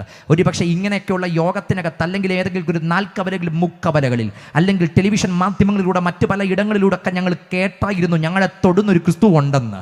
അന്നേരത്തെ ഞങ്ങളുടെ ടെൻഷനുകളുടെ നടുവിൽ, അന്നേരത്തെ ഭാരങ്ങളുടെ നടുവിൽ, അന്നേരത്തെ രോഗങ്ങളുടെ നടുവിൽ, അന്നേരത്തെ തകർച്ചയുടെ നടുവിൽ, അന്നേരത്തെ കടഭാരങ്ങളുടെ നടുവിൽ അന്നേരം ദൈവത്തോട് പ്രാർത്ഥിച്ചു, അങ്ങനെ ഒന്നുണ്ടെങ്കിൽ ഞങ്ങളെ ഒന്ന് തൊടണം. അന്ന് ഞങ്ങൾക്ക് അതിൻ്റെ ഒരു മിന്നായം അനുഭവിക്കാൻ പറ്റി. ഞങ്ങളുടെ ജീവിതത്തിൻ്റെ കഠിന വേദനയ്ക്കകത്ത് ഇറങ്ങി വന്ന് തൊടുന്നൊരു കര ഞങ്ങൾ അനുഭവിച്ചു. ഒരു സാമ്പിൾ കിട്ടി അന്ന് രാത്രി, ഒരു സാമ്പിൾ കിട്ടി അന്ന് പകലിൽ. പക്ഷേ ആ തൊടൽ കഴിഞ്ഞിട്ട് ഇന്ന് വർഷം 10, 15, 20, 25. പക്ഷേ ഇപ്പം ഞങ്ങളോട് ചോദിക്കുക, അന്ന് കിട്ടിയ സാമ്പിൾ എപ്പോഴെങ്കിലും നിങ്ങളെ നിരാശപ്പെടുത്തിയെന്നല്ല, അറിഞ്ഞിട്ടും കൊതി തീർന്നിട്ടില്ല കേട്ടോ. അറിഞ്ഞിട്ടും കൊതി തീർന്നിട്ടില്ല. അന്ന് മാത്രമല്ല, ഇന്ന് വരെ ജീവിതത്തിൻ്റെ എല്ലാ വഴികൾക്കകത്തൂടെ ഞങ്ങൾ പോയപ്പോഴും ഞങ്ങൾ അനുഭവിച്ച ഒറ്റ കാര്യമേ ഉള്ളൂ, ജീവിതത്തിൻ്റെ എല്ലാത്തിനും മേഖലയിൽ ഞങ്ങൾ കണ്ട ഒറ്റ മരുന്നേ ഉള്ളൂ, ഞങ്ങൾ കണ്ട ഒറ്റ സൊല്യൂഷനേ ഉള്ളൂ, ഞങ്ങൾ അനുഭവിച്ച ഒറ്റ കാര്യമേ ഉള്ളൂ, ഞങ്ങളുടെ ജീവിതത്തെ കീഴടക്കിയ യേശു ക്രിസ്തു. അതൊരിക്കൽ മാത്രമല്ല, എല്ലാ ദിവസവും. ഇന്ന് ആ ബന്ധം ഞങ്ങൾ പറയാം, എല്ലാ ദിവസവും ഞങ്ങളുടെ അന്തരാത്മാവിൽ ഞങ്ങളെ തൊടുന്നൊരു വ്യക്തി ഉണ്ടെങ്കിൽ ആ നസറായനാ. ഞങ്ങളുടെ ജീവിതത്തിൻ്റെ ശ്വാസത്തിൻ്റെ ഭാഗമാണ് അവിടുന്ന്, ഞങ്ങളുടെ വികാരത്തിൻ്റെ ഭാഗമാണ് അവിടുന്ന്. അതുകൊണ്ടല്ലേ ഈ 35 വയസ്സിൻ്റെ നല്ല പ്രായത്തിൽ ഇവിടെ നിന്നുകൊണ്ട് നസ്രായൻ്റെ നാമത്തെ വിളിച്ചു പറയാൻ എനിക്ക് കരുത്തു കിട്ടിയത് എൻ്റെ അന്തരാത്മാവിൽ, എൻ്റെ ശ്വാസത്തിനകത്തും എൻ്റെ ഇഷ്ടത്തിനകത്തും മുഴുവൻ നിൽക്കുന്ന ഒരൊറ്റ നാമമേ ഉള്ളൂ. അത് നസ്രായനായ യേശു ക്രിസ്തുവിൻ്റെ നാമമാണ്. എൻ്റെ അന്തരാത്മാവിനെ തൊട്ട, ഇവിടെ ഇരിക്കുന്നവരുടെ അന്തരാത്മാവിനെ തൊട്ട ഞങ്ങളുടെ ജീവിതത്തിൻ്റെ ആധാരമായ മറ്റൊന്നുമില്ല. ഇന്ന് രാത്രി അത് യേശുവിൻ്റെ നാമവും യേശുവിൻ്റെ അധികാരവും മാത്രമാണെങ്കിൽ, അങ്ങനെ ക്രിസ്തുവിനെ അനുഭവിച്ചിട്ടുള്ളവർ ഈ ഗ്രൗണ്ടിനകത്ത് ഇരിപ്പുണ്ടെങ്കിൽ അവർ ചേർന്ന ദൈവത്തിന് നന്ദി കൊടുത്തിട്ട് പറ, ഞങ്ങളുടെ ജീവിതത്തെ മുഴുവൻ സ്വാധീനിച്ച ഒറ്റയാളെയുള്ളൂ, അതും നസ്രായനായ യേശു. അനുഭവിച്ചിട്ടും മടുത്തിട്ടില്ല, ആഴത്തിൽ അറിഞ്ഞിട്ടും കൊതി തീർന്നിട്ടില്ല. അതുകൊണ്ടല്ലേ പൗലോസൊക്കെ പറഞ്ഞൊരു കാര്യമുണ്ട്, ജീവിതത്തിനകത്ത് എത്രയോ കഷ്ടതയുടെയും സങ്കടത്തിൻ്റെയും കഠിന വഴികൾക്കകത്തൂടെ നടന്നുപോയി. പക്ഷേ ഈ മനുഷ്യനോട് ചോദിക്കണം, ക്രിസ്തുവിനെ അറിഞ്ഞ് താങ്കളുടെ അറിവ് എവിടെ വരെ എത്തി? ആ മനുഷ്യൻ പറഞ്ഞു, എത്തിയെന്നോ? അറിഞ്ഞിട്ടും കൊതി തീർന്നിട്ടില്ല, അറിഞ്ഞിട്ടും കൊതി തീർന്നിട്ടില്ല. എത്രയോ രാജ്യങ്ങൾ താൻ പോയി, എത്രയോ ദേശങ്ങൾ താൻ പോയി, എത്രയോ പേർക്ക് പറഞ്ഞു കൊടുത്തു, പ്രഭുത്വ സമൂഹത്തിന് മുമ്പിൽ നിന്നു, രാജാക്കന്മാരുടെ മുമ്പിൽ നിന്നു. പക്ഷേ ക്രിസ്തുബോധ്യം താങ്കളുടെ എവിടെ നിൽക്കുന്നു? താൻ പറയുന്നു, കാരാഗ്രഹത്തിനകത്ത് കിടക്കുമ്പോഴും ഇപ്പോഴും എനിക്ക് ക്രിസ്തുവിനെ അറിയണം, എനിക്ക് അവനെ അറിയണം, എനിക്ക് അവിടുത്തെ പുനരുത്ഥാനത്തിന്റെ ശക്തി അറിയണം, എനിക്ക് അവിടുത്തെ കഷ്ടാനുഭവങ്ങളുടെ കൂട്ടായ്മ അറിയണം. ഇങ്ങനെ വല്ല വിധേനയും മരിച്ചവരുടെ ഇടയിൽ നിന്ന് ഒരു പുനരുത്ഥാനം പ്രാപിക്കണമെന്ന് വെച്ച് എന്തുകൊണ്ടാണ് ഇന്ന് രാത്രി ഞങ്ങൾ ഈ ക്രിസ്തുവിനെ പ്രസംഗിക്കുന്നത്? ഞങ്ങൾക്ക് പ്രസംഗിക്കാൻ ഇതിനോടൊപ്പം പറയാൻ മറ്റൊരു നാമമില്ല. ഇത്രയും ഞങ്ങളുടെ അന്തരാത്മാവിനെ തൊട്ട മറ്റൊരു നാമവുമില്ല. ഞങ്ങളുടെ ഹൃദയത്തിന്റെ ശൂന്യതകളെ പരിഹരിച്ച മറ്റൊരു നാമവുമില്ല. അത് യേശുവിൻ്റെ നാമമല്ലാതെ മറ്റൊന്നില്ലെന്ന് പാസ്കൽ എന്ന് പറയുന്ന ലോക പ്രശസ്തമായ ഒരു സയൻറ്റിസ്റ്റ് ഉണ്ട്. അദ്ദേഹം ഒരു സൈക്കാട്രിസ്റ്റാണ്. ഈ മനുഷ്യൻ പറഞ്ഞൊരു പദപ്രയോഗമുണ്ട്, ഇവിടെയുള്ള എല്ലാ മനുഷ്യൻ്റെയും അന്തരാത്മാവിനകത്തൊരു ശൂന്യതയുണ്ട്. എല്ലാവരുടെയും മനസ്സിനകത്തൊരു വോയിഡ്നെസ് ഉണ്ട്. എന്നാൽ ഈ വോയിഡ്നെസ്സിനെ പരിഹരിക്കുവാൻ ഇവിടെ നിർമ്മിക്കപ്പെട്ട ഒരു വസ്തുവിനും കഴിയത്തില്ല, നിർമ്മിക്കപ്പെട്ട ഒരു വ്യക്തിക്കും കഴിയത്തില്ല, ഇവിടെയുള്ള ഒരു സംഘടനയ്ക്കും കഴിയത്തില്ല. എന്നാൽ ഈ നിർമ്മിച്ച ദൈവത്തിന് മാത്രമേ മനുഷ്യൻ്റെ അന്തരാത്മാവിൻ്റെ ശൂന്യത പരിഹരിക്കാൻ കഴിയത്തുള്ളൂ. എത്ര മനുഷ്യനെ നോക്ക്, അവൻ്റെയൊക്കെ അന്തരാത്മാവിനകത്തൊരു ശൂന്യതയുണ്ട്, അവൻ്റെ അന്തരാത്മാവിനകത്തൊരു തകർച്ചയുണ്ട്. എന്നാൽ ഈ തകർച്ചയ്ക്കകത്ത് കയറി ആ തകർച്ച തൊട്ട് ഇനിമേൽ ആ തകർച്ച അവനെ കീഴ്പ്പെടുത്താതെ കണ്ട അതിനകത്തുനിന്ന് അവനെ പുറപ്പെടുവിക്കാൻ കഴിയുന്ന സൃഷ്ടാവിൻ്റെ നാമമാണ് ഇന്ന് രാത്രി ഞാൻ ഉയർത്തിയ യേശുവിൻ്റെ നാമമുള്ളത്. നിങ്ങൾ ഏത് തകർച്ചക്കകത്തൂടെ കടന്നുപോയ വ്യക്തിയാണെങ്കിലും ഞാൻ പരീക്ഷിച്ചു നോക്കാൻ ഇന്ന് രാത്രി പങ്കുവെക്കുക. യേശുവിനെ നിങ്ങൾ അനുഭവിക്കാൻ ഹൃദയം സമർപ്പിക്കുക. നിങ്ങളുടെ ലൈഫ് മാറും, നിങ്ങളുടെ ജീവിതം മാറും, നിങ്ങളുടെ അവസ്ഥകൾ മാറും. യേശുവിൻ്റെ സ്നേഹം നിങ്ങളെ മാറ്റിമറിക്കും. യേശുവിനെ സ്നേഹിക്കുക, യേശുവിനാൽ സ്നേഹിക്കപ്പെടുക. ഈ സ്നേഹിക്കപ്പെടുക എന്നത് ആദ്യം തുടങ്ങി, പിന്നെ ലൈഫിനകത്ത് ഇനി എൻ്റെ പാർട്ടാണ് എല്ലാ ദിവസവും ആ കർത്താവിനെ സ്നേഹിക്കുക. അതുകൊണ്ട് താഴോട്ട് ആ വാക്യങ്ങൾ വരുമ്പോൾ പറയുന്നൊരു കാര്യമുണ്ട്, ക്രിസ്തുവിൻ്റെ സ്നേഹത്തിൽ നിന്ന് നമ്മെ വേർപിരിക്കുന്നതാർ കഷ്ടതയോ പട്ടിണിയോ ആപത്തോ വാളോ നഗ്നതയോ ഇപ്പോഴുള്ളതോ വരുവാനുള്ളതോ ഉയരത്തിനോ ആഴത്തിനോ വാഴ്ചകൾക്കോ അധികാരങ്ങൾക്കോ ജീവനോ മരണത്തിനോ ഒന്നിനും ക്രിസ്തുവിൻ്റെ സ്നേഹത്തിനകത്തു എന്നെ വേർപിരിക്കാൻ കഴിയത്തില്ല. അപ്പം ക്രിസ്തുവിനെ സ്നേഹിക്കപ്പെട്ടൊരു വ്യക്തി എന്താണ് അവൻ തിരിച്ചു ചെയ്യുന്നത്? ക്രിസ്തുവിൻ്റെ സ്നേഹത്തിനകത്തു നിന്ന് ഒന്നിനും അവനെ വേർപിരിക്കാൻ കഴിയത്തില്ല. അത് വന്നതിനോ വരുവാനിരിക്കുന്നതിനോ വേർപിരിക്കാൻ കഴിയത്തില്ല. ഇനി എന്തൊക്കെ വന്നാലും ഏതൊരു സാഹചര്യങ്ങളുടെ മുമ്പിലും അവൻ നിന്നിട്ട് പറയും, ഇല്ല, ജീവിക്കുന്നെങ്കിൽ ക്രിസ്തുവിന് വേണ്ടി, അല്ല മരിക്കേണ്ടി വന്നാലും ക്രിസ്തുവിന് വേണ്ടി. അതുകൊണ്ടാണ് ക്രിസ്ത്യാനിത്വം ഇത്രയും വേട്ടയാടപ്പെട്ടിട്ടും നിൽക്കപ്പെട്ട മറ്റൊരു മാർഗം ക്രിസ്ത്യാനിത്വമല്ലാതെ മറ്റൊന്നില്ല. അക്രമത്തിൻ്റെ മാർഗം അവരോധിച്ച പലരും ഈ സമൂഹത്തിനകത്ത് നിലനിൽപ്പിന് പരിശ്രമിക്കുന്നുണ്ട്. അഹിംസയുടെ മാർഗത്തിനകത്ത് നിൽക്കുന്നവരെ പലരെയും ആക്രമിച്ചിട്ട് കുറുബടിയുടെ വിപ്ലവം തീർത്തിട്ട് സമൂഹത്തിനകത്ത് ആദീശത്വം സ്ഥാപിക്കാൻ നിൽക്കുന്ന പലവിധമായ സാഹചര്യങ്ങളും പലവിധമായ രീതികളും ഈ സമൂഹത്തിനകത്ത് കാണുന്നുണ്ട്. ഇത് മുഴുവൻ എക്കാലത്ത് നേരിട്ടുള്ളത് ക്രിസ്ത്യാനിത്വം തന്നെയാണ്. മതങ്ങളും രാഷ്ട്രീയങ്ങളും മുഴുവൻ അടച്ച് ശ്രമിച്ചിട്ടും ഇന്നുവരെ ഇതിനകത്തുനിന്ന് വലിച്ചു മാറ്റാൻ കഴിഞ്ഞിട്ടില്ല. ഈ കഴിഞ്ഞ കുറച്ച് നാളുകൾക്ക് മുമ്പ് ഇന്ത്യയുടെ ഒരു വടക്ക് കിഴക്കൻ സംസ്ഥാനം ഭയങ്കര പ്രതിസന്ധിയിലൂടെ കടന്നുപോയി, മണിപ്പൂര. ഈ മണിപ്പൂരിൻ്റെ ചരിത്രമൊക്കെ എടുത്ത് നോക്കിക്കഴിഞ്ഞാൽ ഇന്ത്യ എന്ന കുടിയേറ്റ രാജ്യത്തിൻ്റെ 3ാമത്തെ കുടിയേറ്റക്കാരായിരുന്നു ഈ മണിപ്പൂരിലുള്ളവർ, അതിൻ്റെ മലയോര മേഖലകളിൽ താമസിക്കുന്നവർ. ഇവരുടെ ഒരു പൊതു പ്രത്യേകത കൊണ്ട് ഇവർ തല കൊയ്യുന്നവരായിരുന്നു. ഇവരുടെ ഇടയിൽ പുറത്തുനിന്ന് ആരെങ്കിലും ഒരാൾ വന്നു കഴിഞ്ഞാൽ ഇവർ തല കൊയ്യും. കാരണം പുറത്തുനിന്ന് ആരെയും അവർ ടോളറേറ്റ് ചെയ്യത്തില്ല, അനുവദിക്കത്തില്ല. അങ്ങനെ ഒരു കൂട്ടരാ. എന്നാൽ ഇവർക്കിടയിലേക്കൊരു മിഷണറി വന്നു. ആ മിഷണറി അവർക്കിടയിലേക്ക് ഡയറക്റ്റ് കടന്നു കയറി വരികയല്ല. ഇവരുടെ ഒരു കുടുംബത്തെ ആ മനുഷ്യൻ ആദ്യമായിട്ട് സന്ധിച്ചു. അദ്ദേഹത്തിൻ്റെ പേര് വില്യം പെറ്റിഗ്രോ എന്ന്, ഒരു അമേരിക്കൻ ബാപ്റ്റിസ്റ്റ് മിഷണറിയാണ്. ഈ മനുഷ്യൻ വന്നിട്ട് അവരെ സന്ധിച്ചിട്ട് അവരോട് പറഞ്ഞു, ജീവൻ്റെ മേൽ ദൈവത്തിന് മാത്രമേ അധികാരമുള്ളൂ. ജീവൻ കൊടുക്കുന്നൊരു ദൈവമാ, ജീവൻ എടുക്കുന്നൊരു ദൈവമാ. നിങ്ങൾക്ക് ജീവൻ കൊടുക്കാൻ പറ്റുന്നില്ലെങ്കിൽ ജീവൻ എടുക്കാൻ നിങ്ങൾക്ക് അധികാരമില്ല. ഈ ഒരു കുടുംബത്തെ അത് പരിചയപ്പെടുത്തിയിട്ട് പറഞ്ഞു, ജീവൻ തന്ന ഒരാൾ റെഡീമറുണ്ട്, ഒരു രക്ഷകനുണ്ട്, അത് കർത്താവായ യേശുക്രിസ്തുവാ. കാലങ്ങൾ അവരോട് പങ്കുവെച്ചപ്പോൾ ആ ഒരു കുടുംബം പറഞ്ഞു, ഞങ്ങളുടെ ജീവിതത്തിൽ ഇനി ഞങ്ങൾ ആയുധമെടുക്കത്തില്ല, ജീവിക്കുന്നെങ്കിൽ ഞങ്ങൾക്ക് വേണ്ടി ജീവൻ തന്ന ക്രിസ്തുവിന് വേണ്ടി ജീവിക്കും. കാലങ്ങൾ കഴിഞ്ഞ് അവർ ക്രിസ്തുവിന് വേണ്ടി ആ കുടുംബം സമർപ്പിക്കപ്പെട്ടു എന്നറിഞ്ഞപ്പം ഈ ഗോത്രം മുഴുവൻ അവർക്കെതിരായി. ഗോത്രത്തിൻ്റെ ഒത്ത നടുക്ക് അപ്പനെയും അമ്മയും 2 കുഞ്ഞുങ്ങളെയും വലിച്ചഴച്ച് കൊണ്ടുവന്നതിൻ്റെ നടുക്ക് നിർത്തി. അവർ പറഞ്ഞു, ഞങ്ങൾ നിങ്ങൾക്ക് മരണവിധി കൽപ്പിക്കുക, ഒറ്റ അവസരങ്ങൾ തരും, അഗ്നിയുടെ മേൽ കൈവച്ചിട്ട് തിരിച്ച് ഞങ്ങളുടെ ഗോത്രാചാരങ്ങളിലേക്ക് മടങ്ങി വന്നാൽ നിങ്ങളെ 4 പേരെയും ഞങ്ങൾ രക്ഷിക്കും, അല്ലെങ്കിൽ നിങ്ങളെ ഞങ്ങൾ കൊന്നുകളയും. ഈ അപ്പനും അമ്മയും 2 മക്കളും കൂടെ കൈകോർത്ത് പിടിച്ച് പറഞ്ഞൊരു കാര്യമുണ്ട്, ഞങ്ങൾ വിശ്വസിച്ചൊരു സത്യമുണ്ട്, ഇനി മരിക്കേണ്ടി വന്നാലും ഞങ്ങൾ ആ സത്യത്തിന് വേണ്ടി മാത്രമേ മരിക്കത്തുള്ളൂ, ഞങ്ങൾ ഒരിക്കലും പഴയതിലേക്ക് തിരിച്ചു വരത്തില്ല. നിങ്ങൾക്കറിയുമോ, ഈ അപ്പൻ്റെയും അമ്മയുടെയും കൺമുൻപിൽ വെച്ച് മൂത്ത മകൻ്റെ നെഞ്ചിലേക്ക് അവർ വാള് കുത്തിയിറക്കി. പിടഞ്ഞു വീണ് ആ ചെറുപ്പക്കാരൻ മരിക്കുന്നത് കണ്ടപ്പോഴും അവൻ്റെ അപ്പനും അമ്മയും കുലുങ്ങിയില്ല. അവർ പറഞ്ഞു, ജീവിക്കുന്നെങ്കിൽ ഞങ്ങൾ ആ ക്രിസ്തുവിൻ്റെ സ്നേഹത്തിന് വേണ്ടി ജീവിക്കും. ഇളയ മകൻ്റെ നേരെ അവർ വിഷയമ്പുകൾ തൊടുത്തു വീട്ട് അപ്പൻ്റെയും അമ്മയുടെയും മുമ്പിൽ വെച്ച് ഈ മകനും പിടഞ്ഞു വീണ് മരിച്ചു. നൊന്ത് പ്രസവിച്ച അമ്മയുടെയും ജനിപ്പിച്ച അപ്പൻ്റെയും മുമ്പിൽ 2 മക്കളുടെ ചേതനയറ്റ ശരീരം രക്തത്തിൽ കുളിച്ചു കിടക്കുമ്പോഴും ഈ അപ്പനോടും അമ്മയോടും അവർ ചോദിച്ചു, നിങ്ങൾക്കൊരവസരമുണ്ട്, വേണമെങ്കിൽ തിരികെ വരാം, നിങ്ങൾക്ക് ഗോത്രത്തിലേക്ക് തിരികെ വരാം. അവർ പറഞ്ഞു, നിങ്ങൾ ചെയ്യാൻ പറ്റുന്നത് വേഗത്തിൽ ചെയ്യണം, ഇനി എന്തൊക്കെ സംഭവിച്ചാലും തിരിച്ചു വരാൻ ഞങ്ങൾക്ക് കഴിയത്തില്ല. ഈ വിദേശിയായ മനുഷ്യൻ പഠിപ്പിച്ചു കൊടുത്ത സൈപ്പ് പഠിപ്പിച്ചു കൊടുത്ത ഒരു പാട്ടിൻ്റെ 4 വരി മനുഷ്യൻ അറിയാമായിരുന്നു. എന്നാൽ അദ്ദേഹം മരിക്കുന്നതിന് മുമ്പ് അതിനൊപ്പം ഒരു സ്റ്റേറ്റ്മെന്റ് കൂടെ പറഞ്ഞിട്ടാണ് ഈ മനുഷ്യൻ മരിച്ചത്. അതുകൊണ്ട് ആ പാട്ട് ശരിക്കും പൂർണ്ണമായി ഫോർമുലേറ്റ് ചെയ്തത് ഇന്ത്യയിൽ വെച്ചാണ്. അദ്ദേഹം പഠിപ്പിച്ചു കൊടുത്ത പാട്ട് പ്രകാരമായിരുന്നു, I have decided to follow Jesus, not turning back, not turning back.